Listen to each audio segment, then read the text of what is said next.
ng mahiwagang kahusayan ay tumutukoy sa halaga ng isang tao. Si Iki Kuragain ay hinamak bilang pinakamahina dahil sa kanyang kakulangan ng talento.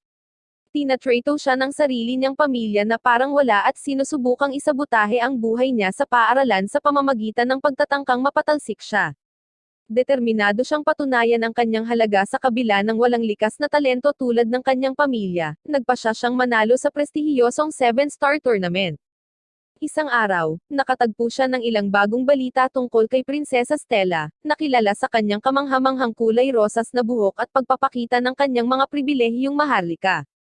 Sa pagkakakita tungkol sa kanyang tila masaganang buhay, hindi niya maiwasang mainggit at magmuni-muni sa pagiging hindi patas sa buhay. Sa paniniwalang ang pagtakbo sa nagyayelong panahon ay ang perpektong lunas upang pagalingin ang kanyang inggit, siya ay nagtungo gamit ang kanyang pang-zumba na kasuotan. Sinasanay niya ang kanyang mga kasanayan sa espada, umaasa na maging isang Magic Knight, isang espesyal na individual na may pambihirang kakayahan at kontrolin ang kanilang superpowers. Pagkatapos ng pagsasanay, bumalik siya sa kanyang silid at natuklasan ng isang batang babae sa loob na nakalimutang i-lock ang pinto. Napahiya ang babae at nagreklamo sa direktor ng paaralan.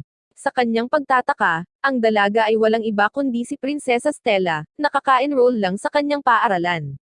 Ang direktor ng paaralan ay nagsasalita tungkol sa ipinagmamalaking pamana ng paaralan at mga prinsipyo ng kabayanihan, na binibigyang diin ang potensyal na pinsala na maaaring idulot ng kanyang maling pag-uugali sa reputasyon ng paaralan at hinihiling na siya ay managot sa kanyang mga aksyon. Nag-alok siya ng paghingi ng tawad kay Stella, ngunit nananatili itong determinado, ayaw siyang palayain ng madali, at sa halip ay nagmungkahi ng isang tunggalian hanggang kamatayan, isang pagkakataon para sa kanya na i-redeem ang kanyang karangalan para sa paggawa ng isang malubhang pagkakasala. Mga tuwiran sa kanya, ngunit ang kanyang mga salita ay nag-aambag lamang sa kanyang galit, at siya ay lumapit sa kanya ng sinusubukan niyang ay pananakot. Sa isang desperadong hakbang upang takasan ang kanyang galit, pinili niyang purihin ang kanyang kagandahan, matatamis na pambabala ang magiging lihim na sandata niya, at nagulat siya nang gumana ang kanyang pambabala, na naging dahilan upang mamula si Stella at pansamantalang makalimutan ang kanyang galit. Pinutol ng direktor ang kanilang moment at sinabihan sila ng balitang sila ay roommates dahil sa kanilang mga rankings. Si Kuragain ay rank F at si Stella ay rank A. Ito ay nagpabigla sa kanilang dalawa, na humantong sa isang pagtatalo. Upang tapusin ang kanilang pagtatalo, ang direktor ay nagmumungkahi ng isang mock battle upang matukoy ang isang mananalo. Iminungkahi ni Stella na ang natalo ay maging lingkod ng nagwagi at dapat sundin ang lahat ng kanilang mga utos na masaya siyang sumang-ayon. Sa battlefield, ipinaalala sa kanila ng direktor na ito ay isang mock battle na tinitiyak na walang pisikal na pinsala dahil ito ay isang simulation, ngunit maaaring ubusin ng isa ang pisikal na lakas ng kalaban. Nagsisimula ang labanan, at ipinakita ni Kuragain ang mga kahangahangang kasanayan sa espada, mahusay na sinasalungat ang mga pag-atake ng fire sword ni Stella. Pinahusay niya ang kanyang talento at pagsusumikap at ipinakita ang kanyang diskarte, na nagpapahintulot sa kanya na makita ang mga galaw ng kanyang kalaban at sa huli ay talunin siya, na nakakuha sa kanya ng tagumpay. Pagkatapos ng labanan, napunta si Stella sa isang ospital kung saan tinanong niya ang direktor kung paano siya natalo ni Kuragain sa kabila ng kanyang mababang ranggo. Ipinaliwanag ng direktor na ang pagraranggo ay nakabatay sa pangkalahatang kakayahan ng isang kabalyero sa halip na ang kanilang aktwal na kahusayan sa pakikipaglaban at atubiling ibinunyag na sa kasalukuyan ay walang sistema sa lugar upang masuri ng patas si Kuragain. Pagkatapos ay tinanong niya si Stella kung bakit pinili niyang mag-aral sa bansa ito, at ibinunyag ni Stella na hindi niya gustong makitang isang maharlika lang ngunit mas gusto niyang kilalanin siya para sa kanyang sariling mga kakayahan, kaya naman lumipat siya dito upang patunayan ang kanyang halaga. Nang maglaon, pumasok si Stella sa kanyang silid upang humingi ng tawad kay Kuragain ngunit nadatnan siyang natutulog. Habang hinahangaan siya nito saglit, hindi sinasadyang nagising siya, na labis niyang ikinahihiya. Humingi siya ng tawad sa kanya at pumayag na maging lingkod niya ayon sa naunang kasunduan na tuparin ang kanyang mga hinahangad. Gayunpaman, tinawanan lang niya ito at hiniling na maging kasama niya sa kwarto, na atubili niyang tinanggap. Kinabukasan, habang sabay nilang tinapos ang kanilang morning jogging, casual niyang binanggit na ang pagtakbo ng 20 kilometro araw-araw ay bahagi ng kanyang routine. Tumugon siya sa pagsasabing na kaya niyang makipagsabayan sa kanya ngayon, na nagmumungkahi na maaari niyang pantayan ang kanyang bilis. Pagkatapos ay ibinunyag ni Kurogane na ang kanyang kapatid na babae ay magsisimula sa paaralan sa araw na ito, na nagpapataas ng hinala ni Stella, ngunit tiniyak niya sa kanya na sila ay talagang ganap na magkakapatid. Sa silid-aralan, ang kanilang bagong guro, si Yuri Oraki, ay malugod na tinatanggap ang lahat ng mga bagong dating at ipinapaliwanag ang mga patakaran para sa paparating na kompetisyon. Ipinaalam niya sa kanila na ang pagpili ay ibabatay na ngayon sa aktwal na pakikipaglaban, at ang nangungunang 6 na indibidwal ay pipiliin bilang mga kinatawan ng paaralan. Ngunit nang malapit na niyang ipaliwanag ang mga diskarte sa pakikipaglaban, may kakaibang nangyayari, umuubo siya ng pulang likido sa buong sahig. Nang maglaon, binisita siya ni Kurogane at Stella sa ospital, at ipinaliwanag niya na halos araw-araw itong nangyayari. Nagsusuka siya ng halos 1 litro ng pulang likido bawat araw. Pinayuhan niya itong magdahan-dahan at huwag ipilit ang sarili at ibinunyag kay Stella na dahil sa kanyang sensei, si Yuri, kaya siya natanggap sa paaralang ito. Habang papunta sila sa klase, biglang lumapit sa kanya ang isang batang babae na nagngangalang Kusakabe, pinupuri ang kanyang pagganap sa mock battle at excited na humihingi ng interview. Namula si Kurogane, at lumayo si Stella na halatang galit sa selos. Tinanggihan niya ang alok sa pakikipanayam at nagmamadaling habulin si Stella, sinusubukang pakalmayin siya. Gayunpaman, muli itong nagambala ng isang batang babae na nagngangalang Shizuko, na lumapit sa kanya, tinawag siyang Oni-sama, ibig sabihin ay kapatid. Ipinahayag ni Shizuko kung gaano niya siya na-miss sa loob ng 4 na taon na magkahiwalay sila, ngunit nakialam si Stella. Si Shizuko ay nagsimulang makipagtalo sa kanya tungkol kay Kurogane, at sa init ng sandali, si Stella ay hindi sinasadyang ihayag sa lahat na sila ni Kurogane ay may relasyon bilang master at servant relationship, na ikinagulat ng lahat. Nang marinig ito, inilabas ni Shizuko ang kanyang water sword, at sinundan ni Stella sa pamamagitan ng paglabas sa kanyang sariling espada. Ang tensyon ay tumitindi habang sila ay nagpapalitan ng mga insulto tungkol sa pisikal na anyo ng isa't isa bago maglunsad ng isang pag-atake. Ang direktor ay namagitan, dinala sila sa banyo ng mga kababaihan, at binabalaan sila na ang paggamit ng mga armas sa labas ng mga itinalagang lugar ng pagsasanay ay mahigpit na ipinagbabawal.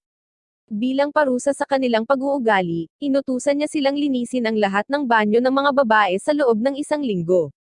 Pagkaalis ng direktor, sa halip na makipag-espadahan, ipinagpatuloy nila ang kanilang pakikipaglaban sa salita, muling sinasabi ang mga insulto tungkol sa kanilang pisikal na anyo. Pagkatapos ng detensyon, binalaan ni Shizuko si Stella na huwag kumilos ng walang kahihiyan at ibinunyag ni Shizuko kung ano ang pakiramdam ni Kurogane na tratuhin siya na parang hindi siya kailanman umiral, na ikinagulat niya. Nang maglaon, hinarap ni Stella si Kurogane tungkol sa paghahayag na ito, at binahagi niya ang tungkol sa kanyang pagkabata. Ibinahagi niya kung gaano ka-miserable ang pakikitungo sa kanya ng kanyang sariling pamilya dahil sa walang katulad na kapangyarihan gaya ng kanyang lolo na si Ryoma, na isang kilala at makapangyarihang samurai. Kumilos sila na parang hindi siya umiral at ibinukod siya sa lahat ng gawain ng pamilya. Naalala niya ang isang pangyayari sa isang party ng bagong taon nang hindi na niya matiis ang pagtatrato sa kanya at nagpa siyang tumakas sa bahay. Nawala at nang walang ibang mapupuntahan, nasa bingit na siya ng pagtanggap sa kanyang kapalaran, ngunit pagkatapos ay lumitaw ang kanyang lolo na si Ryoma at hinimok siya na huwag sumuko. Ang mga salita ng kanyang lolo ay nagbibigay inspirasyon ngayon sa kanya upang maging isang malakas at makapangyarihang kabalyero tulad ng kanyang lolo. Inihayag niya na walang nagturo sa kanya ng anuman, at kailangan niyang matutunan ang lahat sa kanyang sarili hanggang ngayon. Ang pag-iisip na siya ay magiging isang kabalyero ay mahirap tanggapin ng lahat, at ang dating direktor ay gumawa ng mga alituntunin upang matiyak na siya ay mabibigo at hindi siya makapagtapos.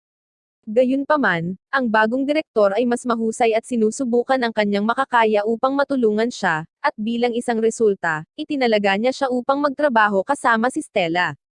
Kinabukasan, sina Kurogane at Stella ay nagsasanay gamit ang kanilang mga espada bilang paghahanda sa paparating na kompetisyon, kung saan umaasa silang mahalal bilang mga kinatawan ng paaralan para sa National 7-Star Tournament.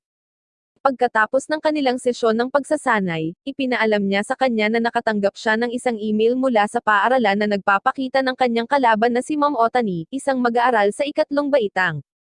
Sinimulan niyang sabihin sa kanya ang tungkol sa estilo ng pakikipaglaban ni Ma'am Otani, ngunit pinigilan siya nito, na ipinahayag ang kanyang kagustuhan na hindi malaman ang kakayahan ng kalaban. Ipinaliwanag niya na isinasaalang-alang niya ang mga laban na ito bilang pagsasanay para sa hinaharap na pakikipagtagpo sa hindi kilalang mga kalaban. Sumasang-ayon siya sa kanya, at kinikilala na hindi nila laging mahulaan ang mga kakayahan ng kanilang mga kalaban, at pagkatapos ay sinabi ang tungkol sa kung gaano sila nagkakasundo, na naging sanhi ng kanyang pamumula habang tumutunog ang bell ng paaralan, na hudyat ng pagsisimula ng mga klase. Nag-ipon ng lakas ng loob si Stella para yayain siyang makipag-date kinabukasan. Namumula ang pisngi, ibinuka niya ang kanyang bibig para magsalita, ngunit bago pa man siya makapagsalita, tumunog ang telepono ni Kurogane na may text message mula sa kanyang kapatid na babae na humihiling sa kanya na sumama sa kanya sa pamimili kinabukasan, na sinagot niya na sige sasama siya. Ang puso ni Stella ay lumulubog tulad ng isang impos na lobo, at ang kanyang mukha ay napalitan ng galit sa isang segundo. Kaya kinabukasan, sumama siya kina Kurogane at Shizuko, at dahil sa selos, nagsimula silang mag-away dahil sa kanya. Ngunit pinigilan niya ang mga ito at tinanong si Shizuko tungkol sa lalaking dinala niya. Ipinakilala siya ni Shizuko bilang si Arison, ang kanyang kasama sa kwarto, na mapaglarong sumusubok na akitin si Kurogane, na ikinagalit niya. Gayunpaman, tinatawanan ito ni Arison bilang isang biro. Sumakay sila ng tren papunta sa mall, at pagdating, nagbabrowse sila sa iba't ibang tindahan. Sinabi ni Stella na unang pagkakataon niya sa isang Japanese mall ngunit natigilan siya nang makita niyang magkahawak kamay sina Kurogane at Shizuko. Sinimulan niyang sigawan si Shizuko, inaakusahan siya ng hindi naaangkop na pag-uugali. Ipinaliwanag ni Shizuko na ito ay isang inosenteng kilos lamang sa pagitan ng magkapatid. Pagkatapos ay tinanong ni Stella si Kurogane kung maaari rin niyang hawakan ang kanyang kamay, ngunit mabilis na sumingit si Shizuko, na sinasabi sa kanya na hindi dapat hawakan ng isang servant ang kamay ng kanilang master at pinaalis si Stella na parang siya ay isang surot. Pagkatapos ay kinaladkad siya ni Shizuko palayo sa kanya, at sinimulan siyang sigawan ni Stella habang sinusubukan siyang patigilan ni Arison.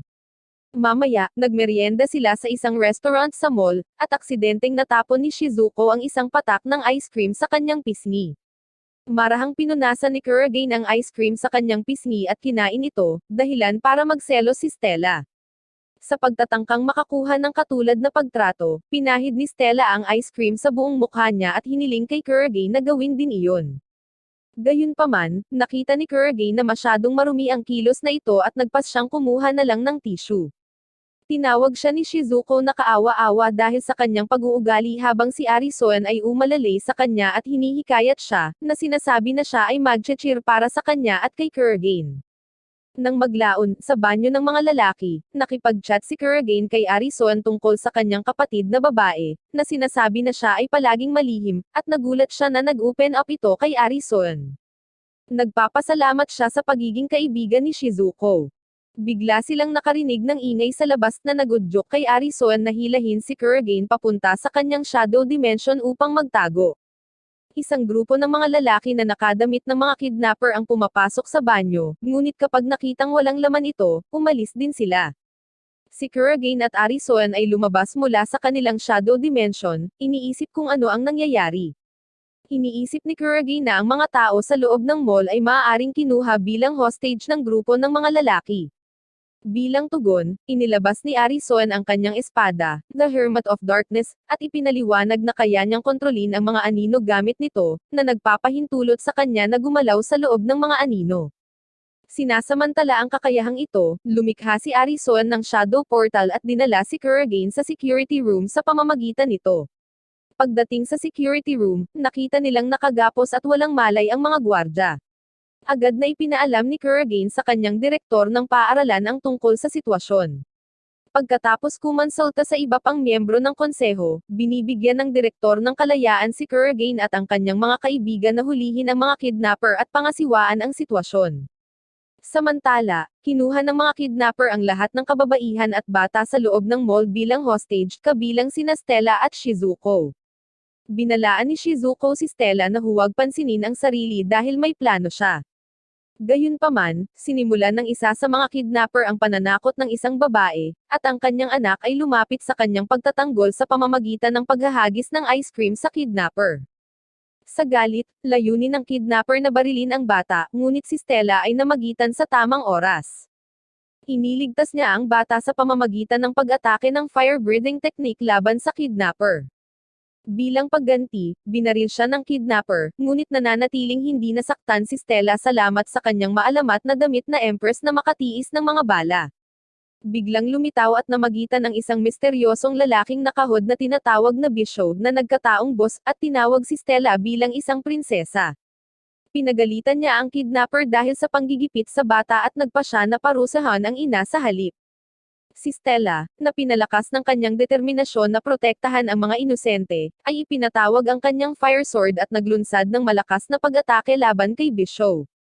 Gayunpaman, sa kanyang sorpresa tinutulan ni Bisho ang kanyang pag-atake sa pamamagitan ng paggamit ng kanyang judgment ring, na may kakayahang sumipsip ng anumang pag-atake na nakadirekta sa kanya, na ginagawang isang uri ng parusa ang enerhiya ng pag-atake.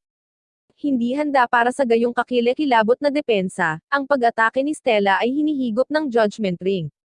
Pagkatapos ay gumanti si Bisho sa pamamagitan ng pagsuntok sa kanyang bituka, pinalipad siya sa himpapawid bago lumapag ng husto sa lupa. Ipinaliwanag niya ang mga kakayahan ng kanyang singsing, na binibigyang diin na idinisenyo ang mga ito upang gawing mga parusa ang puwersa ng mga aksyong kriminal. Kinukutya niya siya sa pagsisikap na maging isang bayani at binigyan siya ng isang paraan upang mailigtas ang mga hostage. Ngunit para doon, kailangan niyang tanggalin ang kanyang mga damit sa harap ng lahat. Siya ay nagpapatuloy na gawin ang sinabi niya upang iligtas ang iba, at lahat ay tumingin sa malayo. Samantala, galit na galit si Kurogane sa boss at sinubukang kumawala sa pagkakagapos ng anino ni Arison, na idinikit ang kanyang anino sa dingding upang mailigtas niya si Stella mula sa nakakahiyang sitwasyon. Gayunpaman, pinigilan ni Arison si Kurogane mula sa pakikialam, na nagpapaliwanag na maaaring lumikha si Shizuko ng isang magical barrier nang walang nakakapansin. Dahil dito, hindi makayanan ni Kurogane na panoorin si Stella sa ganitong kalagayan at patuloy na nagpupumiglas na palayain ang sarili. Sa sandaling iyon, inilabas ni Shizuko ang kanyang makapangyarihang mahika, na lumikha ng isang magical barrier sa paligid ng mga bihag. Inutusan ni Bisho ang mga kidnapper na barilin ang lahat, ngunit walang nangyari, lahat ay salamat sa magical barrier ni Shizuko. Nakuha ang isang kalkuladong panganib, pinamamahalaan ni Kurogane na atakehin si Bisho sa pamamagitan ng pagtakbo sa random na mga pattern ng serpentine bago isagawa ang kanyang lihim na pag-atake ng lightning sword, na pumutol sa braso ni Bisho. Ipinaliwanag niya na ang kanyang espada ay mas mabilis kaysa sa vision ni Bisho na ginagawang imposible para sa kanya na makuha ang pag-atake. Tinapos ni Arison at Stella ang iba pang mga kidnapper, at nang makita siyang ligtas, niyakap ni Kurogane si Stella ng maluwag at humingi ng paumanhin. Dumating si Shizuko dala ang kanyang mga damit at hiniling si Stella na maghanda habang hinahangaan ang kanyang katapangan sa pagharap sa boss. Nang sa tingin nila ay bumalik na sa normal ang lahat, isang babae mula sa grupo ang humawak sa isang hostage at nagbanta na sasaktan siya. Tumawa ng masama si Bisho, sinabing babarilan ng isa niyang miyembro ang bihag kung sakali. Gayunpaman, nagbago ang sitwasyon nang lumitaw ang isang misteryosong lalaki na nagngangalang Kirihara at inalis ang babae gamit ang kanyang laser attack. Sa pagtataka ng lahat, agad na nakilala ni Kurogane si Kirihara mula sa paaralan. Nang maglaon, kinuha ni Kirihara ang lahat ng kredito para sa kabayanihan na gawa at ipinagmamalaki ang kanyang mga kakayahan sa iba pang mga mag-aaral sa paaralan, na labis na ikinainis ni Stella at Shizuko. Nilapitan ni Kurogane si Kirihara at pinasalamatan siya sa pagligtas sa mga bihag, ngunit tinutuya at iniinsulto ni Kirihara ang kapangyarihan ni Kurogane. Dahil sa galit nito, pumasok si Stella upang ipagtanggol si Kurogane, ngunit pinigilan niya itong lumaki ang sitwasyon. Tumawa si Kirihara at ibinunyag na si Kurogane ay hindi kasing lakas ng inaangkin niya. Ikinwento ang isang nakaraang enkwentro kung saan tila tumakas si Kurogane mula sa isang labanan laban sa kanya, na iniwan si Stella na nabigla. Pagkatapos ay idinagdag niya na ang unang kalaban ni Kurogane sa paparating na kompetisyon ay walang iba kundi ang kanyang sarili.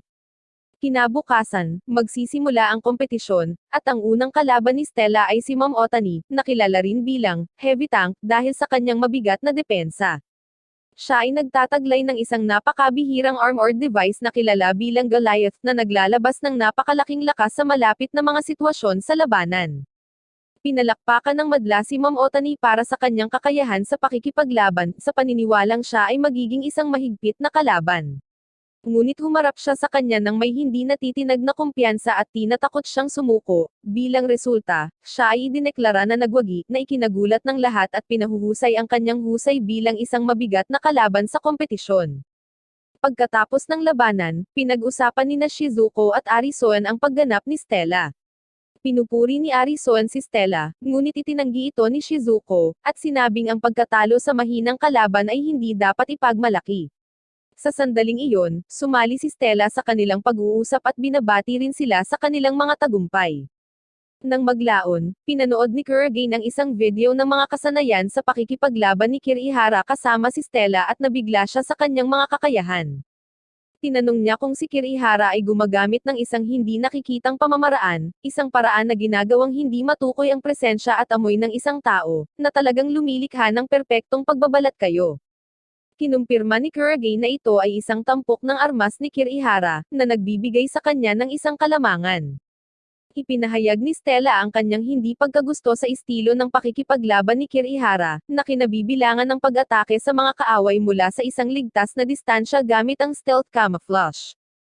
Sumang-ayon si Kurogane, na sinasabi na kung makakaharap ni Stella si Kirihara sa labanan, malamang na outrage siya, dahil ang malalawak na mga pag-atake nito ay madaling makakalaban sa kanyang stealth at area invisible na taktika. Pagkatapos ay ibinunyag niya na kadalasang iniiwasan ni Kirihara ang pakikipaglaban sa mga kalaban na gumagamit ng malawak na mga pag-atake ng labanan tulad ni Stella at na nakuha ni Kirihara ang palayaw na Huntman dahil sa kanyang mga palihim na taktika. Hindi niya sinasang-ayunan ang duwag na diskarte ni Kirihara, ngunit kinikilala din niya na maaari niyang patunayan na siya ay isang mabigat na kalaban laban kay Kurogane. Nagpahayag siya ng pag-aalala para sa kanyang kaligtasan at nagtanong kung magiging okay ba siya sa pagharap sa kanya. Pinapanatag siya ni Kurogane, na nagsasabi na nakahanap siya ng paraan upang talunin si Kirihara at tiwala siya na siya ay mananalo. Nang maglaon, habang tumatakbo, nakatagpo ni Kurogane si Arison, na nagtanong kung mayroong anumang kasaysayan ng sama ng loob sa pagitan nila ni Kirihara. Si Kurogane ay bumantong hininga at binuksan kay Arison ang tungkol sa kanyang nakaraan at sinabi sa kanya na noong nakaraang taon, ang kanyang pamilya, na may mga koneksyon sa nakaraang direktor ng paaralan, ay naghanap ng paraan upang paalisin siya sa paaralan. Nakita ito ni Kirihara bilang isang pagkakataon na ay target siya at sinimulan siyang bullying. Hinahamon siya sa isang tunggalian upang patunayan ang kanyang halaga, ngunit hindi siya interesadong lumahok. Sa kabila ng pag-aatubili ni Kurogane, si Kirihara ay patuloy na hinahaplos at inatake siya ng paulit-ulit kahit na si Kurogane ay walang armas at ayaw makipaglaban. Bilang resulta, hindi siya pinarusahan o pinatalsik ng direktor ng paaralan. Matapos marinig ito, nagpahayag si Arison ng pakikiramay at binati siya ng swerte bago umalis. Habang papalapit ang labanan, tinanong ni Stella si Kurogane kung gusto niyang manood ng mga nagpapatuloy na laban, ngunit tumugon siya na siya ay nasa waiting area, na nakatuon sa kanyang mga diskarte. Sa waiting area, nakatanggap siya ng mga tagubilin mula sa isang digital na screen, na nagbabala sa kanya na ang labanan sa kompetisyon ay hindi isang simulation at maaaring magdulot ng malubhang pinsala. Hinihiling sa kanya ng digital screen na magpatuloy lamang kung lubos niyang nauunawaan ang mga kahihinatnan, at kumpiyansa niyang ipinipilit ang pindutan upang aprubahan ang kanyang paglahok. Biglang, tinutuya ng isang batang babae na nakasuot ng pulang kimono si Kurogane dahil sa mabilis na pagpapasya, ngunit tumugon siya na tiwala siya sa kanyang mga kakayahan at walang pag-aalinlangan. Kinilala niya siya bilang Sakyo, isang demonyong prinsesa mula sa nangungunang liga, at tuwang-tuwa siya na nalaman niya ang tungkol sa kanya. Out of nowhere, niyakap siya nito at nag-alok na bigyan siya ng espesyal na pribadong mga aralin sa gabing iyon. Gayunpaman, ang kanilang pag-uusap ay walang pakundangan na pinutol ng direktor na nagtatanong kay Sakyo tungkol sa kanyang maling pag-uugali laban kay Kurogane at nagpapaalala sa kanya tungkol sa laban na dapat niyang pangasiwaan. Si Sakyo, na dapat ay isang bagong instruktor, ay sinubukang magtago sa likod ni Kurogane, ngunit kinaladkad siya ng direktor palayo sa kanya. Habang nagsisimula ang laban, naiisip ni Kurogane ang kanyang pagkabata at ang unang pagkakataon na nakilala niya si Stella. Masigasig na tinatanggap ng tagapagbalita ang lahat sa laban, at labis na ikinainis ni Sakyo, na atasan siya sa tungkulin ng pagiging komentariste. Pumasok si Kirihara sa arena ng may kumpiyansa, na nakatanggap ng mga tagay mula sa karamihan. Lumapit pa si Kurogane sa arena, at nagsimula na ang labanan. Ginagamit ni Kirihara ang kanyang invisible technique para atakihin si Kurogane mula sa iba't ibang direksyon, habang kinukutya siya. Sa kabila ng hamon, nagawa ni Kurogane na ilihis ang karamihan sa mga pag-atake ng laser ni Kirihara, na may kasanayang tinutunton ang kanilang pinanggalingan upang mahanap siya. Gayunpaman, biglang nawala si Kirihara at ibinalita na ipapaalam niya kay Kurogane kung saan siya hahampasin bago siya atakihin. Gamit ang bagong diskarte na ito, nagawa ni Kirihara na matamaan ng ilang suntok ang katawan ni Kurogane, at bilang resulta, si Kurogane ay dumanas ng malubhang pinsala mula sa hindi inaasahang pag-atake. Ipinaliwanag niya na maaari na niyang gamitin ang kanyang aura invisibility sa kanyang pag-atake sa laser, kaya hindi magagawang ilihis ni Kurogane ang mga ito tulad ng dati. Nang makitang nasaktan si Kurogane, nagalit si Stella at nagtaka kung bakit hindi muna siya umatake. Gayunpaman, ipinaliwanag ni Arison na malamang na kinakabahan si Kurogane, kaya napagtanto ni Stella ang katotohanan at nakonsensya sa hindi pagkilala nito ng mas maaga. Bumalik sa arena, ipinagpatuloy ni Kirihara ang kanyang walang humpay na pag-atake kay Kurogane at nagpas siyang ihayag sa lahat ang kondisyon na ginawa niya sa isang bagong direktor para sa kanyang pagtatapos. Ang kondisyon ay dapat manalo si Kurogane sa 7-star tournament. Kung hindi, hindi siya papayagang makapagtapos. Nang marinig ng mga manonood ang paghahayag na ito, nagsimula silang tumawa, dahil ang 7-star tournament ay napakahirap na manalo, at kinukutya nila si Kurogane, na nagsasabing walang paraan ng isang F-rank na tulad niya ay maaaring manalo dito. Si Kirihara ay naghatid ng isang nakamamatay na atake, at si Kurogane ay bumagsak sa lupa habang si Kirihara ay mapanuksong tinatawag siyang mahina. Sumama ang mga tao, nagtatawanan at nagsasabing, mahina din. Ngunit sumiklab ang nagninangas na aura ni Stella, at hinihiling niya sa lahat na tumahimik at itigil ang pagpapatawa kay Kurogane.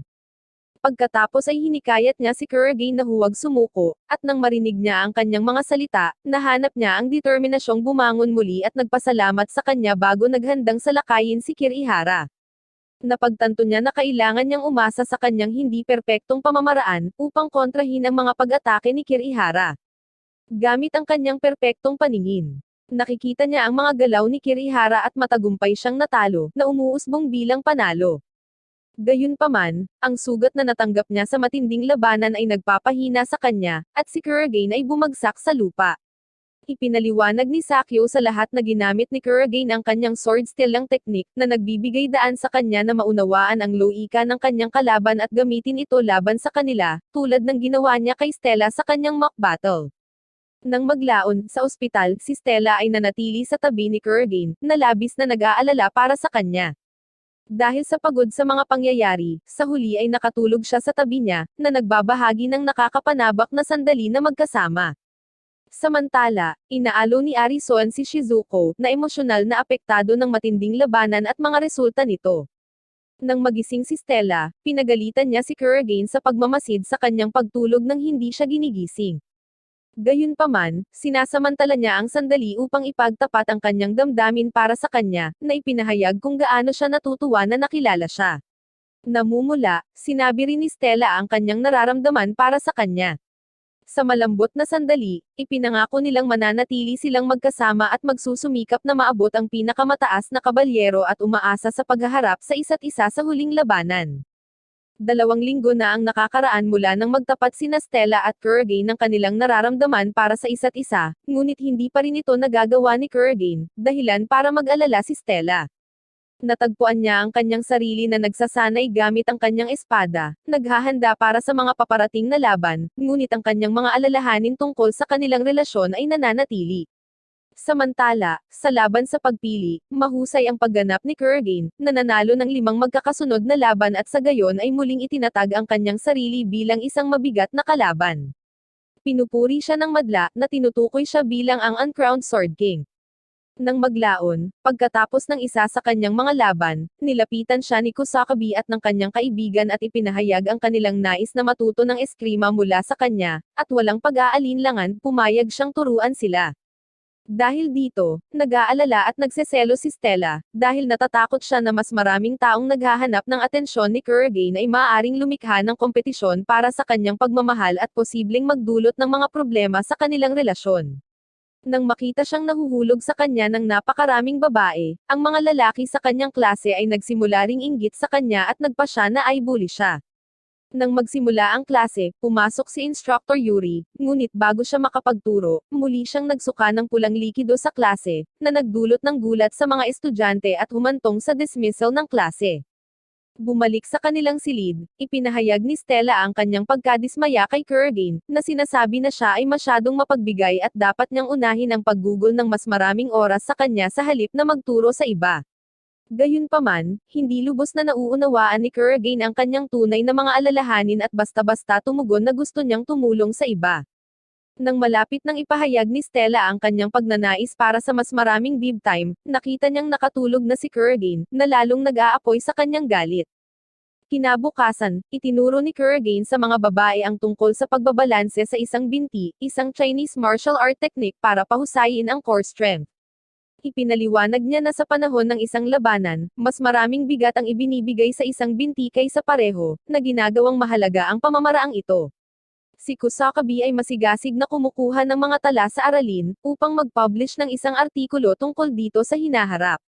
Nang makita siyang napapaligiran ng mga babae, ang mga lalaki sa klase ay lalong nagalit at hinarap siya. Tinawag nila siyang failed senpai, at ipinatawag ang kanilang mga armas para hamanin siya. Gayunpaman, sa kanilang sorpresive, madaling hinahawakan sila ni Kurogane nang hindi ginagamit ang kanyang espiritual na espada, walang kahirap-hirap na pinalihis ang kanilang mga pag-atake gamit ang kanyang mga kamay. Napagtanto ang kanyang lakas, tinanggap ng mga lalaki ang kanilang pagkatalo at yumukod sa kanya, na nagpapahayag ng kanilang inggit at pagnanais na maging malakas at tanyag na tulad niya. Hiniling ng mga lalaki kay Kurogane na turuan din sila, na gustong matuto mula sa kanya. Masaya siyang pumayag na maging kanilang mentor, at tinawag nila siya bilang kanilang Panginoon. Samantala, patuloy na nagsusulat si Kusakabe, na kumukuha ng bawat sandali ng hindi inaasahang pangyayaring ito. Nang maglaon, lumapit si Shizuko sa kanya na may dalang inumin at hiniling sa kanya na turuan din siya ng espada. Gayunpaman, iminumungkahi niya na maaari siyang matuto mula sa isang Panginoon ng pamilya sa halip. Tinanong ni Shizuko kung bakit may hawak ding 2 bote ng juice si Stella. Nahihiya, ipinaliwanag ni Stella na ito ay dahil siya ay masyadong nauuhaw at nagpatuloy upang maubos ang 2 bote ng juice na ikinagulat niya. Sa totoo lang, gusto niyang siya ang magbibigay sa kanya ng inumin, ngunit natalo siya ni Shizuko. Kaya't si Stella ay nagkunwari na ang mga inumin ay para sa kanyang sarili upang maiwasang magmukhang talunan sa kanyang harapan. Pagkatapos niyang uminom, iginiit ni Stella na gusto niyang turuan din siya nito. Gayunpaman, kapag nakita niyang nag-aalanggan siya, binawi niya ang ideya at tumakbo palayo sa inis at sama ng loob. Sa kanyang paglalakbay, nakasalubong niya si Arison, na nagtatanong sa kanya tungkol sa kinaroroonan ni Shizuko. Sinabi niya sa kanya at napansin ang isang laro sa kamay ni Arison. Ipinaliwanag niya na ito ay isang larong otome na tinatawag na Private School Prince Academy, at ibinigay ito sa kanya upang maglaro. Nang maglaon sa kanyang silid, naglalaro siya ng otome game, iniisip ang mga karakter bilang si Kurogane at nagnanais na maging mas mapagmahal din siya tulad ng mga lalaki sa laro. Sa sandaling iyon, pumasok si Kurogane sa silid at sinorpresa siya. Tinanong niya ito kung gusto niyang sumama sa kanya at sa iba pa kung saan bibigyan niya sila ng mga aralin sa swordsmanship. Galit pa rin sa kanya tungkol sa kanina, tinanong niya kung bakit siya dapat sumama sa kanya. Bilang tugon, sinabi niya sa kanya na nalampasan na niya ang mga antas na maaari niyang ituro, pinupuri ang kanyang mga diskarte sa swordsmanship, na lubos na naiiba sa kanyang sarili. Kaya pumayag siyang sumali para panoorin siyang magsanay sa iba. Maya-maya, pabalik sa kanilang silid sakay ng bus, magkahawak kamay sila, nakakahanap ng ginhawa sa presensya ng isa't isa. Gayunpaman, naputol ang kanilang sandali ng kapayapaan nang magkasabay silang makatanggap ng email mula sa paaralan na nagpapaalam sa kanila tungkol sa kani-kanilang mga kalaban sa mga darating na laban. Kakaharapin ni Kurogane si Tomaro, ang clerk ng Student Council, at si Stella ay haharap kay Ikazuchi, ang secretary ng Student Council. Kinabukasan, haharapin ni Kurogane si Tomaro sa labanan na gumagamit ng isang pag-atake na tinatawag na speedrunner, na hinahayaan siyang magpatuloy sa pagtakbo sa isang nakakabaliw na bilis hanggang sa magpasya siyang huminto. Nagpupumilit si Kurage na makipagsabayan sa kanya, ngunit nagawa niyang malampasan at makuha siya, na siniguro ang kanyang tagumpay sa laban. Samantala, si Stella ay lumalaban kay Ikazuchi, na gumagamit ng kanyang kakayahan na tinatawag na accumulation of slashing weight, at inaatake siya, ngunit nagawa niyang talunin siya, na siniguro ang kanyang tagumpay sa laban. Katulad ni Kurage mamaya, sinamahan ni Shizuko si Kurage para batiin siya sa kanyang tagumpay, nag-aalok na matulog sa tabi niya. Naiinis si Stella dito at hiniling sa kanya na panatilihin ang kanyang distansya mula kay Shizuko. Gayunpaman, nabuksan ni Shizuko ang kanyang alindog, at si Kurage ay nahuhulog dito, na tila hindi alam ang mga intensyon ni Shizuko. Tinutuya niya si Stella na natutuwa sa kanyang tagumpay at binibigyang diin ang ugnayan ng magkapatid na hinihiling kay Stella na huwag sumama sa kanila. Biglang isiniwalat ni Arison na halos isang linggo na silang sinundan ng isang tao. Tumawag si Kurage para sa stalker na lumabas mula sa pagtatago. Isang mahiyaing batang babae na nagngangalang Ayase ay lumabas mula sa likod ng isang puno, gamit ang mga sanga bilang kanyang takip. Naalala ni Stella na si Ayase ang parehong babae na hindi niya sinasadyang natama ng bola sa pagsasanay sa pool. Nagsimulang magpanik ang batang babae at mabilis na umalis sa eksena, ngunit sa kanyang pagmamadali, hindi sinasadyang nahulog siya sa isang malapit na pond ng tubig. Iniligtas nila siya mula sa tubig at dinala sa ospital. Humingi ng paumanhin si Ayase sa kanyang inasal at ibinunyag na siya ay isang third-year student. Nakilala ni Kurage ang kanyang apelyido at tinanong kung siya ay anak ni Kaito Ayasuji, isang kilalang master ng espada. Kinumpirma niya na siya nga ang kanyang anak na ikinatuwa ni Kurage. Sinabi ni Shizuko kay Stella na si Kaito ay kilala bilang ang huling samurai na nakakuha ng mga tagumpay sa maraming prestihiyosong laban at paligsahan sa kabila ng hindi nagtataglay ng anumang mahiwagang kakayahan tulad nila. Ibinahagi ni Kurage ang kanyang paghanga sa kanyang ama, na sinasabi sa kanya na siya ang kanyang huwaran noong siya ay bata pa. Pagkatapos ay isiniwalat ni Ayase na ang kanyang ama ay hindi na aktibong nakikilahok sa mga laban dahil sa isang pinsala mula sa kanyang mga naunang laban na nagbunsod sa kanya upang maospital. Pagkatapos ay tinanong ni Shizuko si Ayase kung bakit niya sila inistok. Inamin ni Ayase na kailangan niya ng pagsasanay at matagal nang nagsasanay mag-isa. Gusto niya ng tulong ni Kurage sa pagtuturo sa kanya, ngunit nahihiya siyang tanungin siya. Magiliw na inalok ni Kurage na sanayin siya, at agad siyang pumayag. Nang maglaon, sina Kurage at Ayase ay nagsasanay ng kanilang swordplay, at napagmasdan niya na mayroon itong magandang pundasyon, marahil ay dahil sa kanyang ama. Itinigil niya ang kanilang pagsasanay at pinayuhan siya na para umunlad, hindi niya dapat basta-basta gayahin ang mga galaw ng kanyang ama ng eksakto.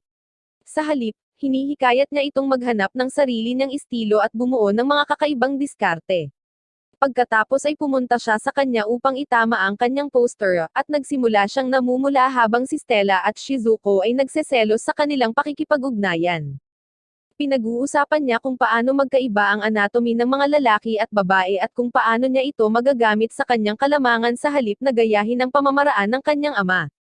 Pagkatapos ng espesyal na pagtuturong ito, nagsimulang umunlad si Ayase sa kanyang pagsasanay at humanga sa pagtuturo ni Kurage.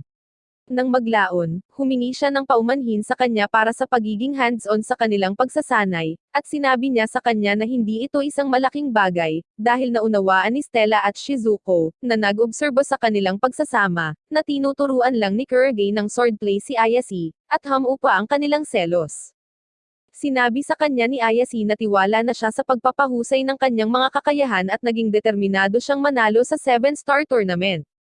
Nang maglaon sa kanilang silid, tinanong ni Stella si Kurage kung nasiyahan ba siya sa pagbibigay ng mga espesyal na tagubilin sa iba at humiling ng parehong pagtrato, ngunit sinabi niya sa kanya na hindi ganoon iyon at tinitiyak sa kanya na huwag maging insecure, dahil mayroon lamang itong nararamdaman para sa kanya. Kinabukasan, sina Ayase at Stella ang nagsasanay laban sa isa't isa, at masayang pinapanood sila ni Kurage. Pagkatapos ng sesyon ng pagsasanay, tinatrato sila ni Ayase sa hapunan bilang kilos ng pasasalamat.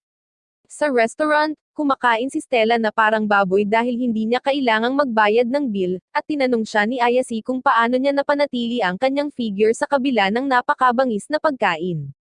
Kurage awkwardly chuckles at binago ang topic. Pagkatapos ay ipinahayag ni Ayase ang kanyang pasasalamat kay Kurogane sa pagtuturo sa kanya, at mahinhin niyang sinabi na hindi ito isang malaking bagay. Ang natitirang bahagi ng hapunan ay magpapatuloy ng walang anumang aksyon, ngunit lumitaw ang gulo nang lumapit sa kanilang mesa ang isang gang ng mga lalaki na pinamumunuan ng isang malaking lalaki na tinatawag na Conrado at hinaras si Kurogane. Nakialam si Kurogane at sinabihan siyang lumayo. Sinusubukan nilang i-provoke siya sa away. Binasag ni Conrado ang isang bote sa ulo ni Kurogane at hinamon siya. Habang lumalaki ang sitwasyon, ang ibang mga customer ay natatakot para sa kanilang kaligtasan at tumakas mula sa pinangyarihan. Isang waiter ang nagtangkang tumawag ng pulis ngunit napigilan ito ng isang misteryosong batang babae na nakasuot ng puti na may dalang payong. Nang masaksihan si Kurogane na binugbog, handa si Stella na pumasok at ipagtanggol siya, ngunit pinigilan niya ito. Patuloy silang nag-uudyok sa kanya, ngunit ngumiti siya tulad ng isang psychopath at nananatiling kalmado, tinatanggap ang kanilang pag-atake.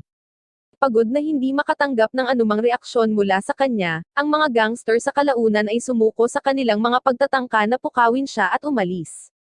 Pagkaalis ng mga gangster, pinagalitan ni Stella si Kurogane sa pagpapaalis sa kanila at pagpigil din sa kanya na makialam.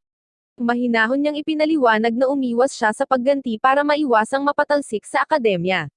Ngunit sinabi sa kanya ni Stella na hindi niya kailangang gamitin ang kanyang espada, para hindi siya mapatalsik, at hindi niya kayang harapin ang mga gangster ng walang kamay dahil mukhang malakas sila.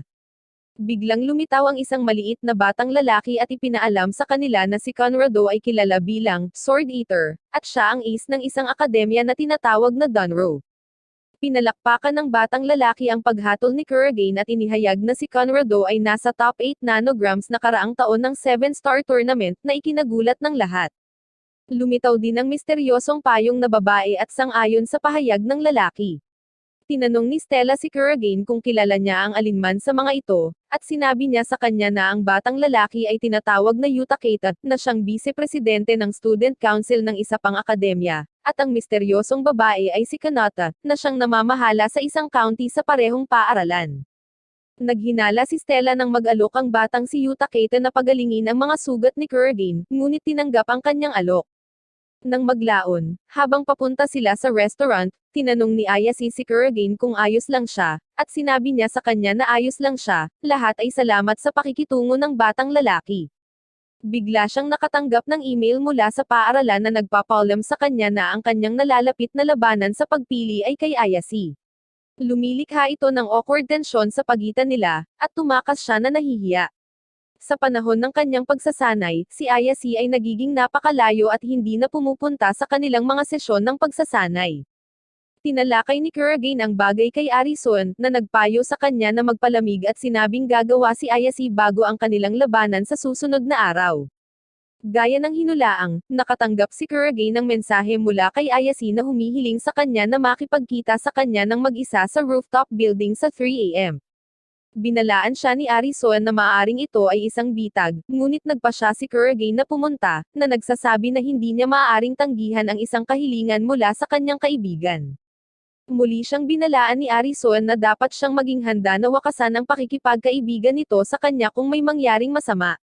Sa kabila ng pag-aalala ni Arison, nananatiling matigas ang ulo ni Kurogane, na iginiit na hindi niya sisirain ang pagkakaibigan anuman ang mangyari, at pupunta siya upang makipagkita kay Ayase mamaya sa rooftop gaya ng hiniling niya. Tinanong ni Kurogane si Ayase kung ano ang gusto niyang pag-usapan, at nagtanong siya tungkol sa pangako niya kay Stella na manalo sa tournament. Tumugon siya na ibibigay nila ang kanilang pinakamahusay na pagsisikap at lalaban sa lahat ng mayroon sila upang subukan at manalo. Gayunpaman, siya ay patuloy na pumipilit, nagtatanong kung ano ang kanyang gagawin kung kailangan niyang harapin ang isang kaaway na alam niyang hindi niya matatalo. Iginiit niya na patuloy siyang lalaban ng patas sa buong lakas kahit hindi siya manalo. Si Ayase ay hindi sumasang-ayon sa kanya at nangatuwiran na ang hustisya na hindi nagbubunga ng mga resulta ay walang kaparakan. Pagkatapos ay ipinatawag niya ang kanyang espada at nahulog mula sa bubong. Si Kurogane ay nagmamadaling tumulong sa kanya at ginamit ang kanyang ultimate, Idoshier, na pag-atake para iligtas siya. Pagkatapos ng insidente, ibinunyag niya na niloko niya siya sa paggamit ng kanyang makapangyarihang pamamaraan, Idoshier, na maaari lamang gamitin isang beses sa isang araw. Ngayon, sa pagsisimula ng kanilang labanan sa loob ng 10 oras, hindi na siya magkakaroon ng oras upang ganap na makabawi at gamitin muli ang pag-atake. Ipinaliwanag niya na mayroon na siyang pagkakataong manalo laban sa kanya. Pakiramdam na pinagtaksilan, tinanong ni Kuragane kung bakit siya nagsusumikap para manalo. Sumasagot lang siya na ang pagkapanalo sa laban ang mahalaga sa kanya. Siya ay nagbabala sa kanya na ang kanyang mga aksyon ay maaaring magdulot ng kahihiyan sa kanyang pamilya at sa kanyang sarili, ngunit siya ay nananatiling matatag, na nagsasabi na siya ay maaaring hindi isang bihasang swordswoman, ngunit siya ay titiyakin na siya ay mananalo sa laban kahit na ano. Pagkaraan, bumalik siya sa kanyang silid at bumagsak sa isang natutulog na Stella, na gumising sa kanya. Sa una, iniisip niya na baka may gagawin itong malikot ngunit nang mapagtanto na hindi na siya makatayo, isinugod niya ito sa ospital. Nagising siya sa ospital at nakita niya sina Shizuko at Arison kasama si Stella, lahat sila ay nag-aalala para sa kanyang kapakanan at nais siyang mabilis na gumaling. Bumangon siya na nagulat sa pag-aakalang napalampas niya ang laban, ngunit tiniyak sa kanya ni Stella na mayroon pa siyang oras. Sa sandaling iyon, pumasok ang direktor sa silid at dinala siya para sa pagsisiyasat at pagtatanong tungkol sa kaganapang naganap. Mahigpit na tumanggi si Kuragane na talakayin ang nangyari at ipinaalam sa direktor na handa siyang managot sa mga pinsalang idinulot sa gusali at tanggapin ang kanyang parusa. Naghihinala, tinanong ng direktor kung may tinatakpan siya. Ibinunyag ng direktor na ilang taon na ang nakalilipas, ang ama ni Ayase ay hindi man lang nakahawak ng espada matapos ang kanyang pakikipaglaban kay Conrado, na kinuha ang lahat ng kanilang lupain at gusali pagkatapos ng labanan. Ipinaliwanag niya na si Kaito ay nakoma mula noon. Si Ayase ngayon ay hinihimok ng pagnanais na mabawi ang lahat ng kinuha sa kanyang pamilya ni Conrado, at nakikita niya ang 7-star tournament bilang kanyang huling pagkakataon upang mabawi ang karangalan ng kanyang pamilya. Nang maglaon, sinasalamin ni Kuragane ang determinasyon ni Ayase na manalo, at sinabi sa kanya ni Arison na naniniwala siya ngayon ay tulad ng isang desperadong hayop. Hiniling niya kay Stella na sumama sa kanya at hinahangad na maunawaan kung paano talunin si Ayase. Nagbibigay si Arison ng ilang pananaw, ngunit ang mga kakayahan ni Ayase ay nananatiling hindi alam. Di nagtagal, nagsimula ang labanan, at hinarap ni Kuragane si Ayase sa arena. Agad na pinatawag ni Kuragane ang kanyang espada, at pinatawag din ni Ayase ang kanyang espada. Mabilis siyang tumalon para atakihin siya, ngunit gumamit siya ng mahiwagang pag-atake na pumutol sa kanya sa iba't ibang bahagi ng kanyang katawan nang wala saan. Lahat ng tao sa audience, pati na si Stella, ay nalilito kung anong klaseng kakayahan ang taglay ni Ayase. Walang nakakaalam ng kanyang mga kakayahan dahil hanggang sa taong ito, hindi siya nakilahok sa anumang labanan, at ang labanan na napanalunan niya bago ito ay dahil sa kanyang pagiging espada nang hindi ginagamit ang kanyang mahiwagang kakayahan. Parang dahado si Kuragane, pero inaatake pa rin siya nito. Pagkatapos ay ginamit niya ang kanyang mahiwagang pag-atake at sinabi sa kanya na ito ang kanyang taste of wind scratch na pag-atake, na kinabibilangan ng paggamit ng kanyang device upang lumikha ng mga hindi nakikitang whirlwind at mga bitag sa larangan ng digmaan.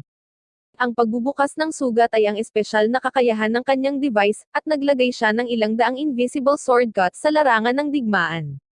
Gayunpaman, ito ay labag sa mga tuntunin ng kompetisyon, at siya ay maswerteng wala pang nakakaalam nito. Mahusay niyang iniiwasan ang kanyang pag-atake at nagawa niyang iwasan ang kanyang mga panlilinlang. Nagulat si Ayase dito at nagtataka kung nalaman niya ang tungkol sa kanyang mga taktika. Determinado siyang manalo bago niya lubos na napagtanto ang pattern ng pag-atake niya, galit na galit niyang inatake siya, at bumagsak siya sa lupa. Napagtanto niya na ang isa pang pag-atake mula sa kanya ay maaaring magbukas ng higit pa sa sugat at makapinsala sa kanyang mahahalagang organo, na humahantong sa kanyang pagkatalo. Kaya, para kontrahin siya, gumamit siya ng isang espesyal na pamamaraan na tinatawag na irregular guarding, at inaalala niya noong hiniling niya sa kanyang instructor na si Yuri, na magiging supervisor sa laban, na huwag pansinin kung nilabag ni Ayase ang anumang mga patakaran sa labanan. Sa kabila ng potensyal na negatibong epekto sa kanyang mga prospects sa tournament, iginiit niya ang kahilingang ito. Nang hindi alam ito, patuloy na sinasalakay siya ni Ayase, at sinabi niya sa kanya na siya ay ganap na nawawala sa sarili sa pamamagitan ng hindi lamang pagwawalang bahala sa kanyang mga aralin kundi pati na rin sa kanyang sariling mga kakayahan, sinusubukang maging isang masamang tao na hindi siya. Hinihikayat niya siya na lumaban ng patas ng may pagmamalaki, ngunit sinabi niya sa kanya na walang anumang patas at pagmamataas ang nagligtas sa kanyang ama at nagsimulang sumigaw na parang baliw. Determinado siyang tulungan siyang maibalik ang kanyang pride, hinarap niya siya at sinasalungat ang lahat ng kanyang pag-atake gamit ang kanyang perpektong paningin. Napagtanto ni Ayase na kailangan niyang maging mas mabilis kaysa sa kanyang pananaw upang manalo at inisip niya ang lahat ng mga kasawi ang hinarap ng kanyang pamilya ngayong taon. Inaatake niya siya ng may determinasyon. Gayunpaman, gumamit si Kurogane ng isang malakas na strike gamit ang kanyang ikaapat na sikretong espada at tinalo si Ayase. Sa kabila ng kanyang pagkatalo, pinuri ni Kurogane si Ayase sa hindi pagsuko sa pamana ng kanyang ama at inialok ang kanyang kamay upang tulungan siyang mabawi ang nawala sa kanya. Sinabi niya sa kanya na kapag ang isa ay itinaboy sa gilid at walang mapupuntahan, ang tanging bagay na sumusuporta sa kanila ay ang pagmamataas na mayroon sila sa kanilang espada. Si Ayase, na naantig sa suporta ni Kurogane, ay inamin na nililinlang niya ang kanyang sarili at nakadarama ng kalungkutan sa kanyang mga aksyon. Gayunpaman, tiniyak niya sa kanya na hawak pa rin niya ang lakas sa kanyang puso dahil hindi niya pinabayaan ang alaala ng kanyang ama. Naantig sa kabaitan ni Kurogane, inialok niya ang kanyang kamay, humingi ng tulong at patnubay sa kanya nang hindi nangangailangan ng dahilan. Sinabi sa kanya ni Kurogane na gusto niyang tulungan siya dahil kaibigan niya ito. Naaalala niya ang kanyang ama at nakita niya si Kurogane bilang embodiment ng isang tunay na swordswoman tulad ng kanyang ama. Siya ay nagsusumamo para sa kanyang tulong, at siya ay tumugon na ang kanyang determinasyon ay eksakto kung ano ang gusto niyang marinig. Pagkatapos ng labanan, masayang ginugunita ni Ayase ang mga araw na kasama niya ang kanyang ama. Dahil sa kanyang problema sa puso, kinailangan niyang magretiro noong siya ay nasa junior school pa lamang. Gayunpaman, hindi siya sumuko sa paggabay sa kanya at sa iba pa niyang mga estudyante ng may di natitinag na dignidad. Tinuruan niya ito ng mga mahahalagang diskarte tulad ng pagre-relax sa kanyang mga balikat habang pinapanatiling malakas ang kanyang mga braso, paghihigpit ng kanyang mga palso nang hindi pinipigilan, at pagmaster ng sekretong pamamaraan na tinatawag na Tenai Muho. Natagpuan ni Ayase na mahirap ang mga turong ito, ngunit pinuri siya ng kanyang ama sa tapat na pagsunod sa kanyang mga tagubilin. Palagi niyang pinaalalahanan siya na ipagmalaki ang kanyang mga kakayahan, laging itaguyod ang pagkamagalang, tulungan ang mahihina, at tumayo laban sa kasamaan. Ang mga aral na iyon ay tumalab ng malalim kay Ayase, at dinala niya ito sa kanyang puso kahit na pagkatapos ng kapos-palad na sakit ng kanyang ama. Kinalaunan sa araw na iyon, nabasa ni Stella sa kanyang telepono ang tungkol kay Conrado, na 3 taon na ang nakalilipas sa Danko Academy ay hindi opisyal na pumasok sa ibang mga paaralan at sinira ang mga paaralan ng martial arts sa paligid ng bayan. Kilala siya bilang Sword Eater, at sinabi sa kanya ni Ayase, na noong kalabanin niya ang kanyang ama 2 taon na ang nakakaraan, hindi niya ginamit ang kanyang tunay na kakayahan ngunit umasa sa murang sword tricks para talunin siya. Sinabi niya kay Stella at Kurogane ang tungkol sa nakamamatay na araw na iyon ng labanan ni Conrado ang kanyang ama. Pinatumba niya si Kaito, at humingi ng paumanhin sa kanya ang kanyang ama na wala siya roon noong sinaktan siya ni Conrado noon at inatake siya ng may determinasyon. Sa huli, natalo ni Conrado ang kanyang ama at nagmadali itong tulungan siya. Puno ng panghihinayang, nagpahayag si Ayase kina Stella at Kurogane habang sinisisi niya ang sarili sa hindi pagtayo laban kay Conrado sa araw na iyon at pagbawi sa kanilang lugar. Nanghihinayang siya na hindi niya natulungan ang kanyang ama noong panahong kailangan siya nito at ipinahayag ang kanyang pagkabigo. Pagkatapos ay dinala sila ni Ayase sa dating bahay ng kanyang ama ngunit ngayon ay kay Conrado. Pagpasok, nakita nilang nagtatawanan ang mga miyembro ng gang ni Conrado, at nilapitan sila ni Kurogane at tinanong kung alam nila ang kinaroroonan ni Conrado. Matapos mahanap ang kanyang lokasyon, hinarap nila si Conrado na kinukutya lang sila. Sumulong si Kurogane at hinamon siya sa isang duel sa ngalan ni Ayase, na nangakong bawiin ang bahay ng kanyang pamilya. Tinutuya siya ni Conrado, binanggit ang kanyang kawalan ng katapangan sa restaurant. Gayunpaman, kumpiyansa na iginiit ni Kurogane na ang oras na ito ay iba. Pinaalalahanan niya si Conrado na bagamat ipinagbabawal silang gumamit ng kanilang mga kagamitan sa labas ng paaralan ng walang pahintulot, ang lugar na ito ay dating paaralan ng martial arts. Bilang schoolmaster, kung bibigyan ni Conrado ng permiso, maaari silang makipagduel. Tumawa si Conrado at sumang-ayon, na nagsasabi na kailangan ni Kurogane na matugunan ang kanyang mga kwalipikasyon bago magsimula ang tunggalian. Inihagis ni Kurogane ang mga aides ng mga miyembro ng gang ni Conrado at tinanong kung ito ba ay nakakatugon sa kwalifikasyon. Bilang tugon, ipinatawag ni Conrado ang kanyang nakamamatay na espada na maaaring mag-transform sa iba't ibang hugis. Nagsimula ang labanan, at umatake si Conrado, ngunit nagawa ni Kurogane na ipagtanggol ang sarili. Si Conrado ay nagsimulang umatake sa kanya ng paulit-ulit, at siya ay umiwas sa kanila ng may pagsisikap bago umatake kay Conrado ngunit walang epekto sa kanya. Naguguluhan siya sa mga kakayahan ni Conrado at nagtataka kung natanto niya ang kanyang intensyon. Pagkatapos ay binago ni Conrado ang kanyang espada sa isang mahaba, nakamamatay na parang buto na nilalang at marahas na inatake si Kurogane habang tinutuya siya. Sa kabila ng kanyang mga pagsusumikap, ang hindi kapani-paniwalang bilis at reflexes ni Conrado ay tila hindi siya matatalo. Halos hindi niya napigilan ang kanyang mga pag-atake kahit na ginamit niya ang kanyang perpektong paningin.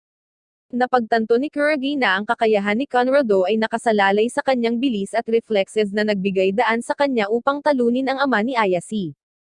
Pinalakpakan siya ni Conrado dahil siya ang unang nakatuklas ng kanyang kakayahan na tinatawag na marginal counter, at nagpapatuloy sa pag-atake kay Kurogane mula sa dalawang direksyon ng sabay-sabay, ngunit nagawa niyang iwasan ang kanyang mga pag-atake sa pamamagitan ng paggamit ng kanyang irregular guarding move. Kaya, inatake siya ni Conrado mula sa lahat ng apat na direksyon, na labis siyang nawala ng balanse at naiwasan ang nakamamatay na pag-atake. Patuloy silang nag-aaway, at napansin ni Ayase na ang away ay katulad ng nangyari sa kanyang ama. Sinubukan niyang makialam, ngunit pinigilan siya ni Stella, na ipinaliwanag na kapag nag-ambala siya, hindi niya maibabalik ang tahanan o paaralan ng kanyang pamilya.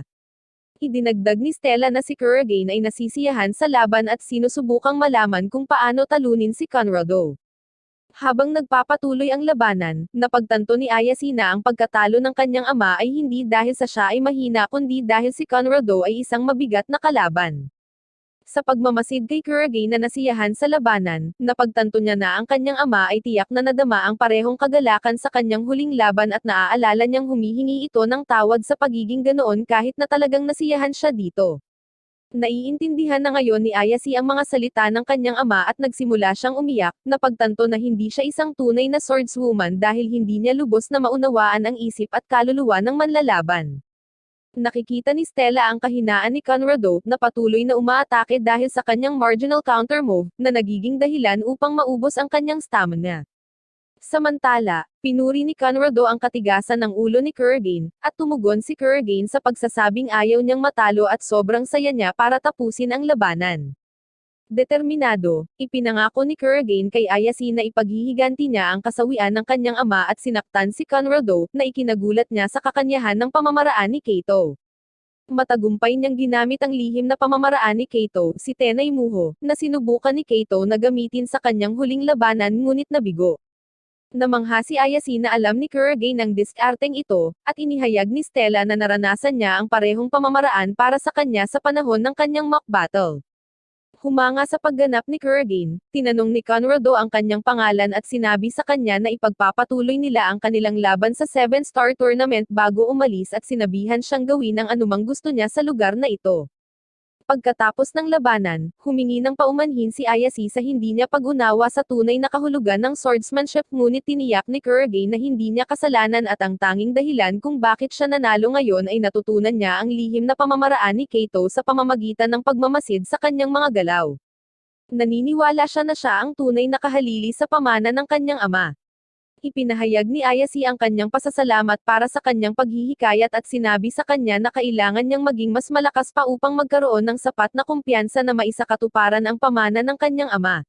Magkasama, nagpasya silang itayo muli ang martial arts school na dating pag-aari ng kanyang ama. Nang maglaon, ipinaalam ni Stella kay Kurogane na tila umamin si Ayase sa selection match committee na gumawa siya ng foul play sa kanyang laban-laban sa kanya, na nagresulta sa kanyang pagkakatanggal sa mga laban sa halalan at pagkakasuspinde ng 10 araw. Pareho nilang pinahahalagahan si Ayase sa pananagutan sa kanyang mga aksyon.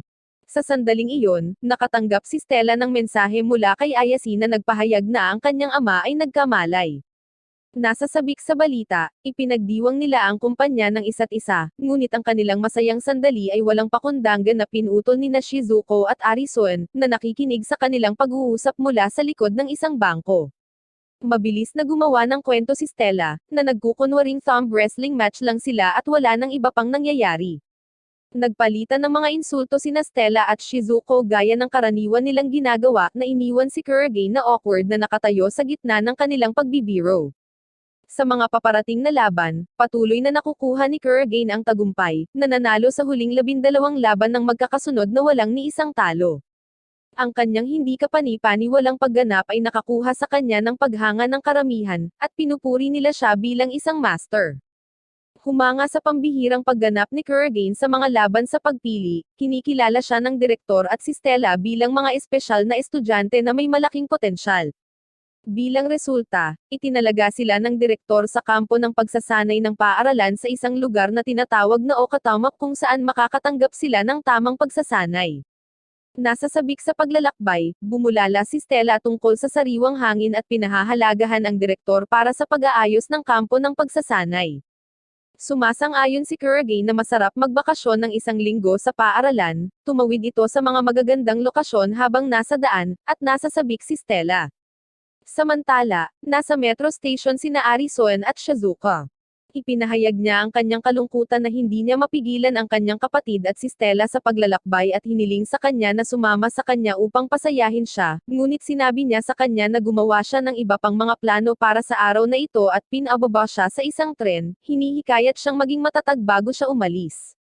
Sa kampo ng pagsasanay, nasisiyahan si Stella na gumugol ng oras kasama si Kurogane at hinihikayat siyang gumawa ng higit pang bagay ng magkasintahan. Pinahinto niya siya at itinuro ang isang grupo ng mga tao na nagkataon na mga miyembro ng student council. Pagkarating sa kanilang tinutuluyan, si Stella at ang isang batang tinatawag na Renren ay nagkaroon ng matinding laban sa badminton gamit ang kanilang mahiwagang kapangyarihan. Tila pare-pareho ang mga ito, at lahat ng nakasaksi sa kanilang laban ay nagtataka kung anong uri ng kalokohan ang laro, dahil hindi ito isang tipikal na laban ng badminton. Tinanong ni Kurogane ang White Lady, Kanata kung bakit sila naririto, at sumagot siya na kailangan nilang magtrabaho para sa student council at tinanong kung narito siya para sa parehong dahilan. Napagtanto niya, na bigla, na sila ni Stella ay niloko ng direktor. Nang maglaon, si Stella ay ginawa upang linisin ang sahig ng kampo ng pagsasanay, at ipinaalam sa kanya ng White Lady na ang kampo ng pagsasanay ay magaganap dito pagkatapos lamang ng 1 buwan. Hanggang doon, lahat sila ay kailangang linisin ang buong kampo bilang paghahanda. Nagsisisi si Stella na dumating at napagtanto niyang mas boring ang trabaho ng student council kaysa sa inaakala niya. Lahat ay naglilinis ng buong sigasig maliban sa kanya, at nagsimula siyang makita ang mga miyembro ng student council, na napagtatanto ang mga responsibilidad na hawak nila. Ipinahayag ng maliit na batang lalaki, si Yukatat na humihingi lamang sila ng karagdagang tulong sa direktor, at ipinadala ng direktor sina Kurogane at Stella. Sinabi niya kay Kurogane na ang kanilang student council president, si Toka, ay gustong makipagkita sa kanya kahit 1 beses. Ipinaalam sa kanya ni Kanata na si Toka ay nahuhuli sa paggawa ng ilang mga gawain at malapit na siyang sumali sa kanila. Pagkatapos ng kanilang nakakainip na paglilinis, nagpasya sina Stella at Kurogane na galugarin at bisitahin ang mga talon. Ipinaalam nila sa mga miyembro ng student council ang tungkol sa kanilang plano, at kinukutya siya ni Renren, na nagmumungkahi na gusto niyang magkaroon ng pribadong oras kasama si Stella. Binabati sila ng mga miyembro ng student council ng swerte at hinihikayat silang magsaya. Umakyat sina Kurogane at Stella sa isang bundok na mas matarik kaysa sa inaakala nila. Ngunit si Stella ay napapagod. Tinanong niya ito kung ayos lang siya dahil kahit na mas maaga sa araw na iyon ay kumain lamang siya ng 2 mangkok ng ramen tulad ng isang normal na babae sa halip na 7 mangkok tulad ng karaniwan niyang ginagawa. Sinabi niya sa kanya na ayos lang siya, at nagpatuloy sila sa pag-akyat sa bundok. Samantala, dumating si Shizuko sa bahay at tumungo sa kanyang silid kung saan binati siya ng kanyang pusa sa pamamagitan ng paghimas sa kanyang binti. Natuklasan niya ang mga larawan ng pagkabata ni Kurogane sa kanyang silid na nagdadala ng kaligayahan sa kanyang puso habang hinahangaan niya ang mga larawan. Tinawag siya sa sala kung saan halatang gustong makipag-usap ng kanyang ama. Gayunpaman, naging tense ang kanilang pag-uusap nang ipahayag ni Shizuko ang kanyang kawalang kasiyahan sa paraan ng pakikitungo niya kay Kurogane. Bumalik sa kampo, lumalala ang kalagayan ni Stella, at siya ay nagiging pagod at masama ang pakiramdam. Si Kurogane ang nag-aalaga sa kanya at nagmumungkahi na bumalik sa kampo, at hindi siya bumubuti. Sinasabi niya sa kanya na siya ay nahihilo at nasusuka. Iminumungkahi ni Kurogane na maaaring siya ay may sipon, ngunit inamin ni Stella na hindi pa siya nagkaroon nito noon at pakiramdam niya ay hindi nakikipagtulungan sa kanya ang kanyang katawan. Ngunit bago niya ito madala sa kampo, magsisimula na ang pagsasanay, kaya sa halip ay dinala niya siya sa isang mountain lodge. Patuloy na inaalagaan ni Kurogane si Stella at sinusuri kung may lagnat. Gaya nga ng hula niya, mataas ang lagnat niya. Matapos siyang aliwin, pinag-uusapan nila ang tungkol sa kanilang relasyon, at ipinahayag ni Kurogane ang kanyang pagnanais na buong kapurihan na pag-usapan ang kanilang relasyon sa kanilang dalawa sa kanilang pamilya. Noon lang, naantala siya ng isang tawag sa telepono mula sa mga miyembro ng student council na nag-aalala tungkol sa kanilang kapakanan. Ipinaliwanag sa kanila ni Kurogane ang sitwasyon, ipinaalam sa kanila na kasalukuyan silang nasa loob ng isang mountain lodge, naghihintay na tumila ang ulan. Lingid sa kanilang kaalaman, may isang stalker na nanonood kina Kurogane at Stella at nag-uulat ng kanilang lokasyon sa isang tao sa telepono. Samantala, sa bahay ni Shizuko, ipinagpatuloy nila ng kanyang ama ang kanilang maigting na pag-uusap, at kalaunan ay nagpasya siyang umalis na nagsasabi na umuwi lamang siya dahil sa mga mensahe ng kanyang ina. Gayunpaman, ibinunyag ng kanyang ama na siya ang nagsulat ng mga mensaheng iyon, na nagpapanggap bilang kanyang ina, dahil alam niyang hindi ito tutugon sa kanyang mga text at tutugon sa kanyang ina. Tinanong siya ni Shizuko kung ano ang gusto niya, at inaangkin niya na nag-aalala lamang siya sa kanyang kapakanan. Ipinahayag niya ang pagmamalaki sa kanyang pagkapanalo sa lahat ng 12 mga laban sa pagpili at tinitiyak sa kanya na tiwala siya na siya ay magiging kinatawan ng paaralan at lalahok sa 7-star tournament. Gayunpaman, kinukutya niya ang kanyang mga salita at itinuro na si Kurogane ay mahusay din sa mga laban sa pagpili, na nagtatanong kung bakit wala siyang pakialam tungkol doon. Siya pagkatapos ay umalis. Bumalik sa Mountain Lodge, nakarinig si Kurogane ng ilang ingay at lumabas siya para hanapin ang isang higanteng rock monster na umaatake sa kanilang tinutuluyan. Nagmamadali siyang bumalik para protektahan si Stella. Dinala niya siya sa ligtas na lugar sa ilalim ng isang puno bago humarap sa higanteng halimaw na bato, na tinawag ang kanyang espada. Inatake ni Kurogane ang halimaw, ngunit sa kanyang sorpresa, nahati ito sa mas maliliit na halimaw na bato, kaya nahihirapan siyang talunin sila. Inatake siya ng mga halimaw at sunod na tinungo si Stella. Sa sandaling iyon, dumating si Renren at iniligtas si Stella, at ibinigay siya kay Kurogane. Dumating ang natitirang student council at nilalabanan ang mga halimaw na bato. Ipinagpalagay ni Kurogane na ang mga halimaw ay dapat kontrolin ng isang mahiwagang knight.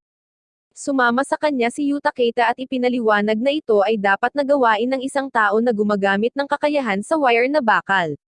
Ipinaliwanag pa niya na ang mga individual na may kakayahan sa steel wire ay gumagamit ng mahiwagang mga string upang malayo ang kontrolin ang mga inorganak na sangkap tulad ng mga batong ito. Biglang dumating ang presidente ng konseho, si Toka, at sumama sa laban. Ipinaliwanag niya na gaano man kalayo ang paggamit ng steel wire, lahat sila ay konektado sa parehong kapangyarihan tulad ng halimaw, na ginagawang masusubaybayan ang mga ito. Ginagamit ni Toka ang kanyang Thunder Slash attack para talunin ang mga rock monster, at si Kurogane ay namangha sa kanyang hindi kapani-paniwalang lakas at kakayahan. Ang kanyang malakas na pag-atake ay naglalakbay sa pamamagitan ng mahiwagang string, na nasugatan ang gumagamit ng steel wire na malayo pa rin sa eksena.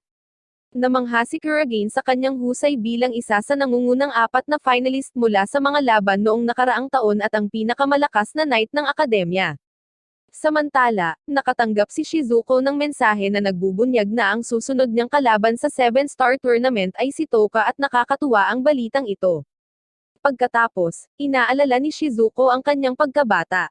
Naaalala niya kung paano pinatawad ng mga matatanda ang mga pagkakamali para sa kapakanan ng kapangyarihan, ngunit ang kanyang kapatid na si Kurogane ay hindi kailanman yumuko sa kapangyarihan at nagbigay inspirasyon sa kanya na maging malakas. Sa oras na iyon, wala siyang alam tungkol sa kalupitan na dinadala nito, dahil ang lahat ng tao sa kanyang pamilya ay tinatrato siya na parang hindi kailanman umiral. Kaya't anuman ang mangyari, susundin niya ang kanyang mga yapak at patunayan ang kanyang lakas sa pamamagitan ng pagwawagi sa isang laban-laban kay Toka sa 7-star tournament. Nang maglaon sa araw na iyon, sa tanghalian, tinalakay ni Kurogane, Stella, at Arison ang kapangyarihan ni Toka pagkatapos basahin ang isang artikulo tungkol sa kanya. Tinanong ni Arison si Kurogane tungkol kay Toka, ngunit sumagot siya na hindi niya ito masyadong nakakausap at nasaksihan lamang niya ang isang bahagi ng kanyang kapangyarihan sa pakikipaglaban niya sa Rock Monster. Ngunit kahit na iyon ay sapat na upang kumpirmahin ang mga alingaw-ngaw na siya ay napakalakas. Nag-aalala si Stella na maaaring matalo si Shizuko, at sinabi ni Arison sa kanya na nakikipaglaban siya sa mga upperclassmen na gumagamit ng kidlat upang maghanda para sa pakikipaglaban niya kay Toka. Ipinaliwanag pa niya na ang kakayahan ni Shizuko na kontrolin ang mahiwagang kapangyarihan sa napakataas na antas ay nagpapahintulot sa kanya na lumikha ng ultra-pure water na hindi nagsasagawa ng kidlat, at kontrahin ang disadvantage ng tubig laban sa kidlat. Sa kabila nito, nag-aalala pa rin si Kurogane kay Shizuko, at kahit na gusto niyang manalo siya, ayaw niyang maging mahirap siya sa sarili niya. Nang maglaon, ibinahagi ni Shizuko ang kanyang damdamin kay Arison, na ipinahayag ang kanyang pagmamahal para kay Kurogane at ang kanyang pagnanais na maging malakas upang tulungan siya. Nangako siyang ipakita ang kanyang lakas sa darating na laban at patunayan ang kanyang sarili. Pagkatapos, nagsimula ang labanan sa pagitan ng Shizuko at Toka. Magkaharap sila sa arena. Inanunsyo ng komentarista na si Toka ang numero 1 sa listahan ng ranggo at sinabi sa madla na siya ay napakabilis na walang makakaiwas sa kanya, at ang kanyang Golden Lightning Flash Attack ay tatama sa kanyang kalaban sa isang kisap mata. Pinatawag muna ni Shizuko ang kanyang espada, at sinundan ito ni Toka sa pamamagitan ng pagtawag sa kanyang Thunder Sword. Naaalala niya ang kanyang pagkabata, kung paano niya mahal ang kanyang kapatid at determinadong manalo. Ilang sandali pa ay walang gumagalaw sa kanilang dalawa at pasimpleng tumitig sa isa't isa na ikinalilito ng mga manonood at mga komentarista. Ipinaliwanag ni Instructor Sakyo, na siyang supervisor ng laban na ito, sa komentarista na naghihintay ang mga kandidato kung paano kikilos ang kanilang kalaban, dahil pareho silang malakas para maging 7-star champion. Ngunit ang gumagalaw ng walang ingat ay matatalo. Alam ni Kurogane na ayaw ni Shizuko na gumawa ng unang hakbang sa laban na ito dahil si Toka ang may pinakamalakas na sandata na magagamit niya sa malapitan.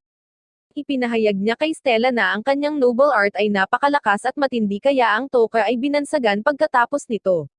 Ipinaliwanag ni Kurogane na noong nakaraan, ginamit ni Toka ang pamamaraan na ito upang talunin ang marami sa kanyang mga kalaban. Kapag bunot na siya ng espada at gumamit ng teknik, makatitiyak na laslasin niya ang kanyang kalaban, at wala pang nakaligtas sa kanyang malalapit na pag-atake noon. Lumilikha si Shizuko ng proteksyon na hadlang sa pamamagitan ng paggawa ng yelo. Agad itong iniiwasan ni Toka at gumawa ng kontra-atake mula sa malayong distansya gaya ng hinulaang ni Shizuko. Nagpatawag siya ng isang higanteng alon at nagpadala ng mga water bullets kay Toka na nagpapalihis sa lahat ng mga water bullets gamit ang kanyang espadang Thunder at tumama pabalik sa alon. Siya ay patuloy na umaatake, at ang kanyang bilis ng kidlat ay nagiging maliwanag. Ipinaliwanag ni Kurogane kay Stella na para mapanatili ang wave technique ni Shizuko, kailangan niyang bumuo ng ultra-pure water. Sa kabilang banda, kailangan lamang ni Toka na patuloy na umatake gamit ang kanyang kidlat. Biglang, ginamit ni Shizuko ang kanyang yelo para hawakan si Toka sa isang lugar at naglunsad ng malaking pag-atake ng yelo sa kanya. Ngunit si Toka ay nakalaya mula sa yelo, at lahat ay nagyaya para sa kanila para sa pagbibigay ng isang hindi pangkaraniwang labanan. Nagtataka si Toka kung paano nagawang maka-counterattack at matrap siya ni Shizuko sa yelo dahil imposibleng makita ni Shizuko ang kanyang mahiwagang power control. Biglang, sa isang kisap mata, si Toka ay gumagalaw palapit kay Shizuko at naglunsad ng sunod-sunod na pag-atake laban sa kanya. Halos hindi sila iniiwasan, ginawa ito muli ni Toka, at sa pagkakataong ito ay damapo ito kay Shizuko, na nasaktan siya ng husto. Ngunit lumalabas ang aktwal na inatake ni Toka ay ang clone na tubig ni Shizuko at hindi mismong siya. Pero kahit ganon, naapektuhan siya dahil sa impact. Habang nagpapatuloy ang labanan, hindi nakikita ni Shizuko ang mga galaw ni Toka at nadisbentahan ang sarili. Ang lahat ay nalilito kung bakit ang labanan ay hindi na tulad ng dati, dahil si Shizuko ay ngayon lamang namamahala upang halos hindi depensahan laban sa mga pag-atake ni Toka. Ipinahayag ni Kurogane kay Stella na ang pamamaraan ni Toka ay kilala bilang Nukishi, na nagtatago sa pag-iral ng kalaban mula sa kanilang walang malay na isipan. Naalala niya na minsan na itong ginawa sa kanya ni Instructor Sakyo. Ipinaliwanag niya na bagamat ang mga mata ni Shizuko ay sumusunod sa mga galaw ni Toka, ang kanyang conscious mind ay ikinategorya ang mga ito bilang hindi kinakailangang impormasyon na ginagawang hindi nakikilala ang mga ito. Biglang sumulpat si Sakyo sa harap ni Kurogane, na nagpapatunay na tama siya. Sinabi niya sa kanya na ang pamamaraan ay isang kombinasyon ng mga palihim na hakbang at mga diskarte sa paghinga mula sa sinaunang martial arts. Sa sandaling iyon, lumitaw ang direktor ng wala saan at nagtanong kung paano niya nakilala ang pamamaraan ni Toka. Sinabi niya sa kanya na talagang nagulat siya na ang isang estudyante ay maaaring gawin ang parehong bagay bilang Sakyo. Sinabi sa kanya ng direktor na ito ay kitang-kita dahil pareho silang natuto sa parehong kabalyero na Diyos ng labanan na tinatawag na Nango. Nahihiya si Sakyo na isiniwalat ng direktor ang kanyang sikreto at isinumpa ang kanyang amo. Gumawa siya ng isang random na dahilan at pinaalis ng direktor, na nagsabi kay Kurogane na sa ngayon, dapat niyang malaman na ang kanyang kapatid na babae ay hindi makakawala sa espesyal na pamamaraan ni Toka. Siya ay sumang-ayon at nag-isip na kailangan ni Shizuko ng isang bagay upang kontrahin ang malapit na kalamangan ni Toka, at pinaghihinalaan niya na maaaring magkaroon siya ng pagkakataon kung makakahanap siya ng ganoong diskarte. Kung hindi, siguradong matatalo siya. Determinado na ipakita kay Kurogane kung gaano niya ito kamahal, nagpa siyang lumampas sa kanyang mga limitasyon at magpatuloy sa opens iba, na nagpatuloy sa matinding pag-atake gamit ang kanyang mga water blades. Sinasalungat ni Toka ang pag-atake at mga pag-atake bilang kapalit. Pabalik-balik sila saglit, sinusubukang atakihin ang isa't isa.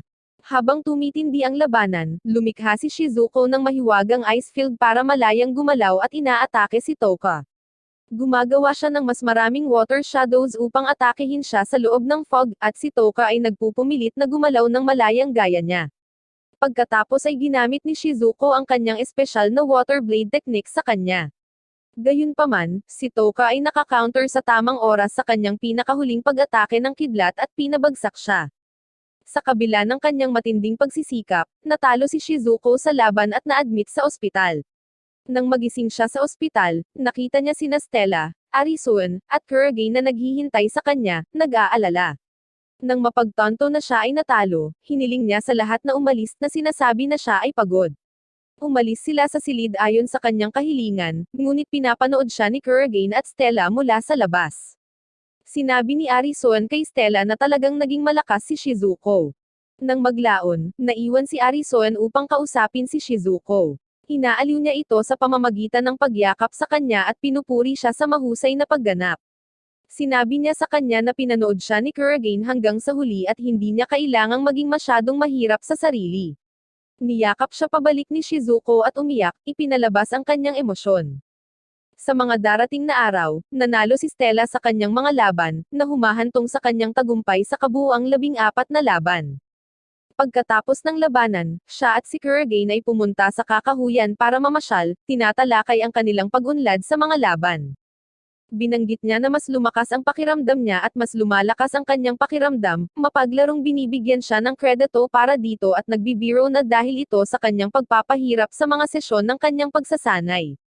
Ipinaalala niya sa kanya ang kanilang pangako na mapiling lumaban sa isang 7-star tournament at muling maghaharap sa finals. Pareho nilang kinikilala na upang makamit ang layuning ito, kailangan nilang manalo sa lahat ng natitirang mga laban ng magkasama. Sa paaralan, may mga abiso na nagpapaulam sa mga mag-aaral na mayroon na lamang 4 na laban para sa pagpili ng kinatawan ng paaralan. Nang maglaon, tinanong ng direktor si Kurogane tungkol sa isang lalaking nagngangalang Akaza mula sa International Federation Magic Knights. Kinumpirma ni Kurogane na kilala niya ang lalaking ito at ilang beses na niyang nakilala noong siya ay nakatira pa sa bahay ng kanyang magulang at ang lalaki ay nagtatrabaho na ngayon sa ilalim ng kanyang ama. Ipinaalam sa kanya ng direktor na tila, si Akaza ang namamahala na ngayon sa Ethics Committee at pinaghihinalaan niya na siya ay lihim na naninilip sa paligid ng paaralan. Siya ay nagulat na siya ay yumuko ng napakababa at gumamit ng mga maling paraan, ngunit naniniwala si Kurogane na ang lalaki ay kumikilos ng mag-isa dahil sa personal na pagkapuot sa kanya. Nang maglaon, siya at si Stella ay hiniling na bisitahin ang student council kung saan sila ay magiliw na binati ni Toka, ang presidente. Pagkatapos ay tinuruan niya si Yuta Keita na ibalik ang lahat ng comics sa stand pagkatapos tapusin ang mga ito. Pinagalitan din niya ang iba pang miyembro na ibalik ang kanilang mga gamit sa kani-kanilang mga lugar. Nagtataka si Stella at Kurogane sa eksena at nagtataka kung bakit sila hiniling na bisitahin ang student council para sa isang maliit na bagay. Sa susunod na eksena, pumunta silang lahat sa isang lugar kung saan nalaman ni Kurogane at Stella na si Toka ay kasangkot sa mga aktibidad sa kapakanang panlipunan. Tinutulungan niya ang mga batang nangangailangan, at ipinaalam ni Yuta Keita sa kanila na siya ay nasa katulad na sitwasyon ilang taon na ang nakalilipas. Nakilala ng isa sa mga bata si Stella mula sa TV at nilapitan siya para yayain siyang maglaro, at pumayag siya. Pagkatapos, lahat sila ay sama-sama sa mga bata at nakikipaglaro sa kanila. Habang tumulong sina Kurogane, Toka, at Yuta Keita sa paghahanda ng pagkain para sa mga mahihirap na bata. Nagpapasalamat si Kurogane kay Toka sa pagligtas sa kanya sa kampo at sa pagbibigay ng magandang away sa kanyang kapatid na babae. Sinabi sa kanya ni Yuta Keita na napakalakas ni Shizuko, habang pinaalis niya si Toka sa kanyang salamin. Kinumpirma ni Kurogane na ito ay dahil mapapabuti ni Toka ang katumpakan ng kanyang noble art sa pamamagitan ng pagharang sa kanyang paningin, at kinumpirma ni Toka na totoo nga ito. Ipinaliwanag niya na ang mga aksyon ng tao ay kontrolado ng lahat ng pagpapadala ng mga signal mula sa utak. At bilang isang gumagamit ng kidlat, nararamdaman niya ang mga senadoryas na iyon gamit ang kanyang pamamaraan na tinatawag na reverse sight. Ipinaliwanag pa niya na dahil sa kakayahang ito ay nakita niya ang mga bitag at bigla ang pag-atake ni Shizuko. Sinabi sa kanila ni Toka na siya na ang bahala sa natitirang pagluluto at hiniling kay Kurogane at Yuta Keita na magpahinga. Samantala, ang mga bata ay nagsasaya sa paglalaro kasama ang iba pang miyembro ng student council sa kanilang break. Sinabi ni Kurogane kay Yuta Keita na nabighani siya kay Toka at tila hindi maalis ang tingin sa kanya. Sinabi sa kanya ni Yuta Keita na ito ay dahil tinitingnan niya ang kaibuturan niya, ang pinagmumulan ng kanyang lakas na nagmumula sa pagtulong sa mga bata na may masalimuot na sitwasyon at mahihirap na background. Ibinalita niya na ang lahat ng mga batang ito ay nagkaroon ng isang kakilakilabot na oras, at isa sa mga ama ng bata ay nais na wakasan ang kanyang sariling anak na naging agresibo at nalulungkot. Ngunit hindi siya sumuko sa kanya, at salamat sa kanya, nakuha na ng bata ang kanyang sarili. Sinabi niya kay Kurogane na gusto niyang bigyan ang mga bata ng pag-asa, lakas ng loob, at suportahan sila. Pagkatapos magluto, namimigay siya ng pagkain sa lahat at inaalagaan ang mga bata. Pinagmamasdan ni Kurogane ang kanyang tunay na pangangalaga at pakikiramay para sa kanila at napagtanto na ang kanyang tunay na lakas ay nakasalalay sa kanyang pagiging hindi makasarili at dedikasyon sa pagtulong sa iba. Maya-maya, bumalik sina Kurogane at Stella sa paaralan sakay ng bus, at nang makarating, nakita nila sina Arisuan, Shizuko, at ang babaeng reporter na si Kusakabe na papalapit sa kanila.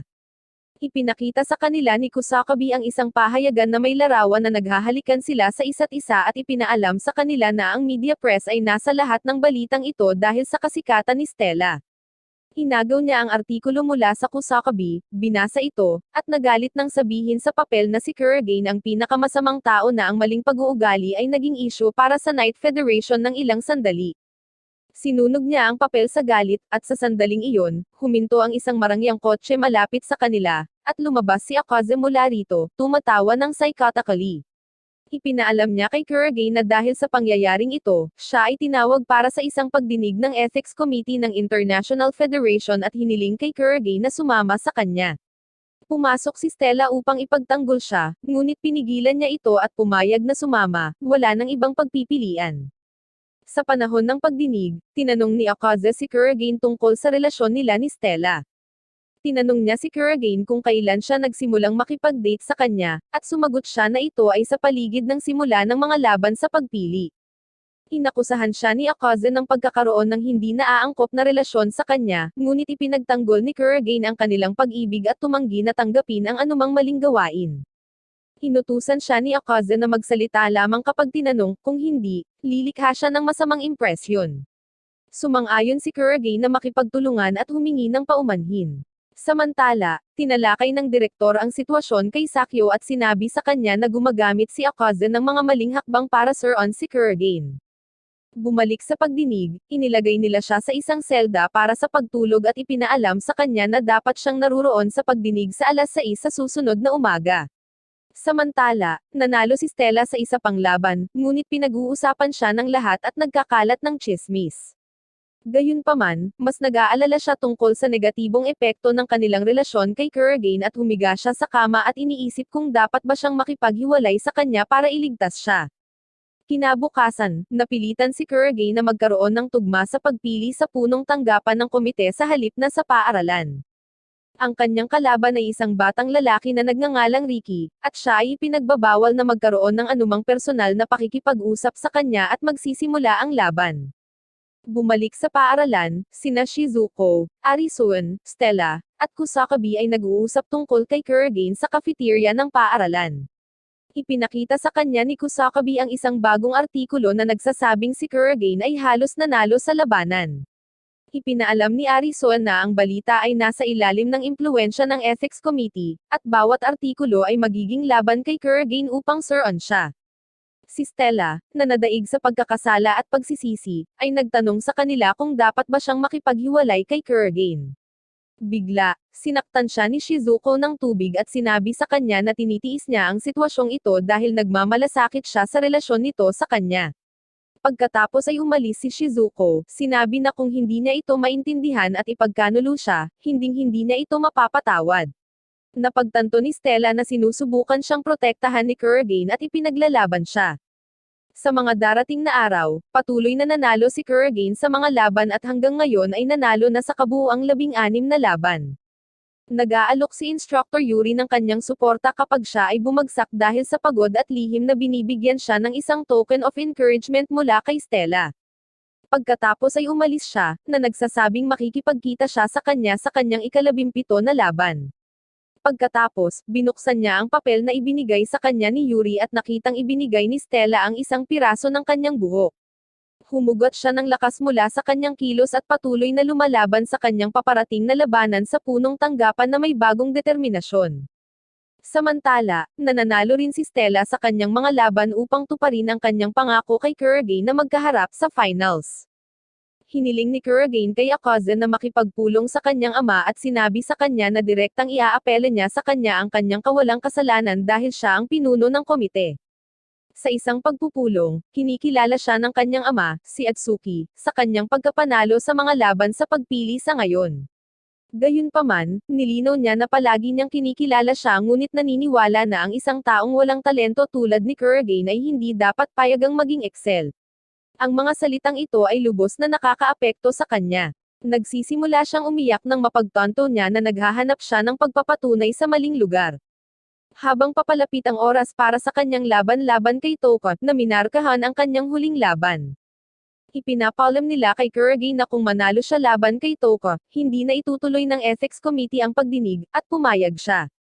Kinabukasan, pinag-isipan ni Kurogane ang mga salita ng kanyang ama at ang walang pag-iimbot na pagkilos ni Toka sa pag-aalaga sa mga mahihirap na bata at pagbibigay sa kanila ng lakas ng loob.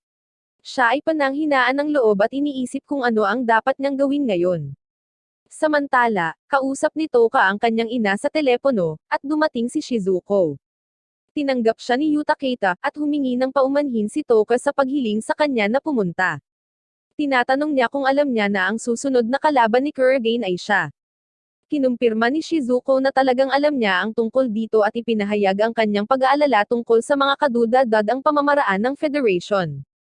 Sinabi sa kanya ni Toka na wala siyang pagpipilian kundi tanggapin ang kanilang desisyon, at kahit na narinig niya na masama ang kalagayan ni Kurogane, naniniwala siya na pupunta ito sa larangan ng digmaan, ibibigay ang lahat sa kanya upang talunin siya. Idinagdag ni Toka na kailangan niyang labanan siya ng kanyang puso at kaluluwa at tinanong si Shizuko kung hihilingin niya kay Kurogane na umatras mula sa labanan. Sinabi sa kanya ni Shizuko na kailangan niya ng oras para pag-isipan ito at kalaunan ay tinanong si Arisuan kung dapat niyang pigilan si Kurogane sa paglahok sa labanan. Sinabi ni Arison kay Shizuko na siya lang ang makakahanap ng sagot dito, dahil siya lang ang nag-iisang tao sa pamilyang pinagbuksan ni Kurogane, at naiintindihan niya kung gaano kalakas si Toka mula sa kanyang karanasan sa nakaraan niyang pakikipaglaban sa kanya.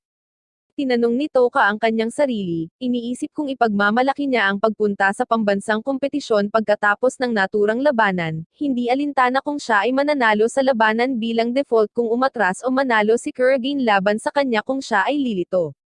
Pinaalalahanan siya ni Yuta Keita na ang laban ay maaaring ayusin ng ilan sa mga nasa hustong gulang ng Ethics Committee para matupad ang kanilang mga makasariling hangarin at sabihin sa kanya na kailangan niyang lumaban sa paraang maipagmamalaki niya ang kanyang sarili. Samantala, nagsasanay si Stella para sa sarili niyang laban. Mamaya, ang panghuling laban sa pagpili ng paaralan ay inihayag na may 6 na laban sa 6 na magkakaibang lokasyon, at ang mga mananalo ay makakatanggap ng mga tiket sa 7-star tournament. Si Stella ay nakaharap kay Mizuki, isa sa mga kinatawan ng paaralan, at ang mga manunood ay sabik na naghihintay sa labanan sa pagitan ni Kurogane at Toka, na ipinapalabas sa TV. Pinag-usapan ng direktor at Sakyo ang paparating na laban ni Kurogane at kung paano maaaring manipulahin ni Akaza ang sitwasyong ito para ayusin si Toka bilang kalaban ni Kurogane, at wala siyang ibang pagpipilian kundi ang manalo laban sa kanya. Sa sandaling iyon, dumating ang legendary battle god na si Nango na ikinainis at ikinagulat ni Sakyo. Nag-away sila sandali, at tinanggap siya ng direktor na nagtatanong kung pumunta siya upang makita si Toka. Ipinaalam niya na kahit na si Toka ay ang kanyang paboritong mag-aaral, talagang pumunta siya upang makita ang pagganap ni Kurogane. Biglang sumali si Akaze sa pag-uusap at nagmumungkahi na maaaring kanselahin ang laban. Ang anunsyo ay nagsasaad na si Kurogane ay hindi pa dumarating, at kung hindi siya lalabas sa loob ng 15 minuto, si Toka ay idedeklarang panalo. Kinwestiyon ng direktor ang dahilan kung bakit hindi pa dumarating si Kurogane, nangako sila na dadalhin ng Federation si Kurogane sa kanilang sasakyan. Nagkibit-balikat lang siya at sinabing baka nagkaroon ng miscommunication, at nang sunduin siya sa kotse, umalis na si Kurogane mag-isa. Malamig niyang sinabi sa kanya na hindi bata si Kurogane, kaya dapat maging maayos kami maliban kung siya ay bumagsak sa daan, at pagkatapos ay tumawa ng masama si Akaze. Samantala, pagod at pagod, naiisip ni Kurogane ang mga salita at paghihirap ng kanyang lolo na makarating sa campus. Ang kanyang pagdududa ay nagtanong sa kanya kung paano niya matatalo si Toka kapag walang gustong manalo siya at sinabi sa kanya kung bakit siya napunta sa isang mahinang espada. Noon lang, nahanap siya ni Shizuko at pinaharap sa kanya, na sinasabi sa kanya na ayaw niyang kalabanan niya si Toka, ngunit hindi rin niya ito pipigilan. Ipinahayag niya na nais lang niyang makita siyang masaya at gusto niyang patuloy itong ngumiti.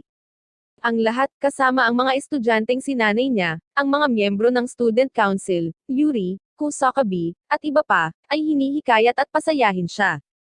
Ipinaalala sa kanya ni Shizuko na pinasigla niya ang lahat at nangarap silang lahat sa pamamagitan niya. At hindi nag-iisa si Kurogane. Sa wakas ay nakita niya si Stella, na tuwang-tuwang kumaway sa kanya at ipinakita sa kanya ang medalyang nakuha niya mula sa pagkapanalo sa mga laban at sa wakas ay nakakuha ng pagkakataong lumahok sa 7-star tournament, gaya ng ipinangako nila sa isa't isa. Sa kanyang bagong determinasyon at layunin, nagpa siya si Kurogane na makilahok sa labanan at dumating sa arena. Si Kurogane at Toka ay pumasok sa larangan ng digmaan, at ang karamihan ay sabik na naghihintay sa pagsisimula ng labanan. Humingi ng paumanhin si Toka kay Kurogane, na ipinagtapat na hindi niya maiwasang matuwa sa kanilang laban mula nang una niya itong makita. Parehong nararamdaman si Kurogane, nangako na hindi siya magpapakita ng kaiyahiyang away sa kanya o sa sinumang sumuporta sa kanya. Sumusumpa siya na ibibigay ang kanyang pinakamalakas na pagsisikap para talunin siya. Ipinatawag nila ang kanilang mga espada, at magsisimula na ang huling labanan. Sinimula ni Kurogane ang kanyang pambungad na pag-atake at tinawag ang kanyang ultimate technique na, Edoshire, sa mismong simula, na ikinagulat ng lahat. Si Stella, gayunpaman, ay nananatiling kalmado sa paniniwalang nagpa siyang lumaban ng direkta nang hindi gumagamit ng anumang mga trick upang manalo. Napagtanto ni Toka na kung maiiwasan niya ang kanyang mga pag-atake ngayon, tiyak na mananalo siya sa labanan. Si Kurogane ay mas mababa sa lakas kumpara kay Toka, ngunit inilalagay niya ang lahat sa matinding sandali upang mapunta ang isang perpektong indayog. Naghahanda si Toka na kontrahin ang kanyang Ultimate Lightning Slash attack ngunit ipinatawag ni Kurogane ang kanyang ikapitong espada at hinampad siya bago siya makalaban. Siya ay bumagsak sa lupa, at sa gayon, si Kurogane ay lumabas bilang panalo, na ikinagulat ng lahat. Lumilitaw ang mga tanong kung sinasadyang mawala si Toka ngunit ipinaliwanag ni Nango na ginamit ni Toka ang lahat ng kanyang kapangyarihan upang kontrahin si Kurogane, na pinalawak ang kanyang limitasyon sa huling sandali upang hampasin siya ng isang bagay na lampas sa Kidoshiro. Iminumungkahi ni Sakyo na pangalanan ang bagong diskarteng ito na Idoretsu, isang bagay na mas matinding. Hindi makapaniwala si Akaza at sumigaw na imposible at gagawa siya ng isang bagay para suron ang tagumpay ni Kurogane. Ngunit sinabi ng direktor kay Sakyo na huli na ang lahat dahil napatunayan na ni Kurogane ang kanyang sarili, at wala nang makakaila sa kanyang tagumpay. Habang nagpupumiglas si Kurogane na hindi bumagsak, sinubukan ni Akaza na atakihin siya, ngunit ipinagtanggol siya ni Stella at hinarap si Akaza para sa paghamon kay Kurogane sa ganoong kondisyon gamit ang kanyang espada. Nagmamadali siyang pumunta kay Kurogane, ipinahayag ang kanyang pagmamahal sa kanya kung ano siya. Napagtanto ni Kurogane na ang pag-ibig ni Stella ang nagligtas sa kanya at tinanong siya kung papakasalan siya nito. Tinanggap ni Stella ang proposal at pumayag na maging nobya niya. Lahat ay nagyaya para kay Kurogane at Stella, at tinanggap ni Shizuko ang katotohanan ng kanilang relasyon. Samantala, nakatanggap si Atsuki ng tawag mula sa Emperor of Vermilion, ama ni Stella, na nagpaalam sa kanya na nalaman niya ang tungkol sa proposal ni Kurogane kay Stella. Mabilis na humingi ng paumanhin si Atsuki, ngunit tinanggihan ito ng emperador na nagmumungkahi na ang kanilang mga anak ay dapat iwasan ang mga pakana at hangarin ng mga nasa hustong gulang para sa kanilang kaligayahan. Mamaya, ang mga nanalo sa laban sa pagpili para sa 7-star tournament ay inihayag, Kurogane, Stella, Arison, at 2 pang babae. Sila ay lalahok sa National 7-Star Festival bilang mga kinatawan ng paaralan. Pagkatapos ay tinawag ng direktor si Toka sa entablado kung saan inanunsyo niya si Kurogane bilang kanilang bagong presidente, at ang mga manunood ay nagyaya para sa kanya bilang kanilang pinuno. Ipinahayag niya ang kanyang pagmamalaki sa kanya, at kinikilala siya ni Kurogane para sa kanyang paglaki. Hinihikayat siya ni Toka na dalhin ang pag-asa ng mga natalo at maabot ang tuktok ng National 7-Star Festival, at ipinangako niyang gagawin ito. Nang maglaon, sinabi ni Kurogane kay Stella na dati niyang iniisip na wala siyang pakialam sa opinyon ng iba hanggat alam niya ang kanyang halaga, ngunit ang pagkilala ng iba ay talagang masarap sa pakiramdam, lalo na ng isang taong gusto niya.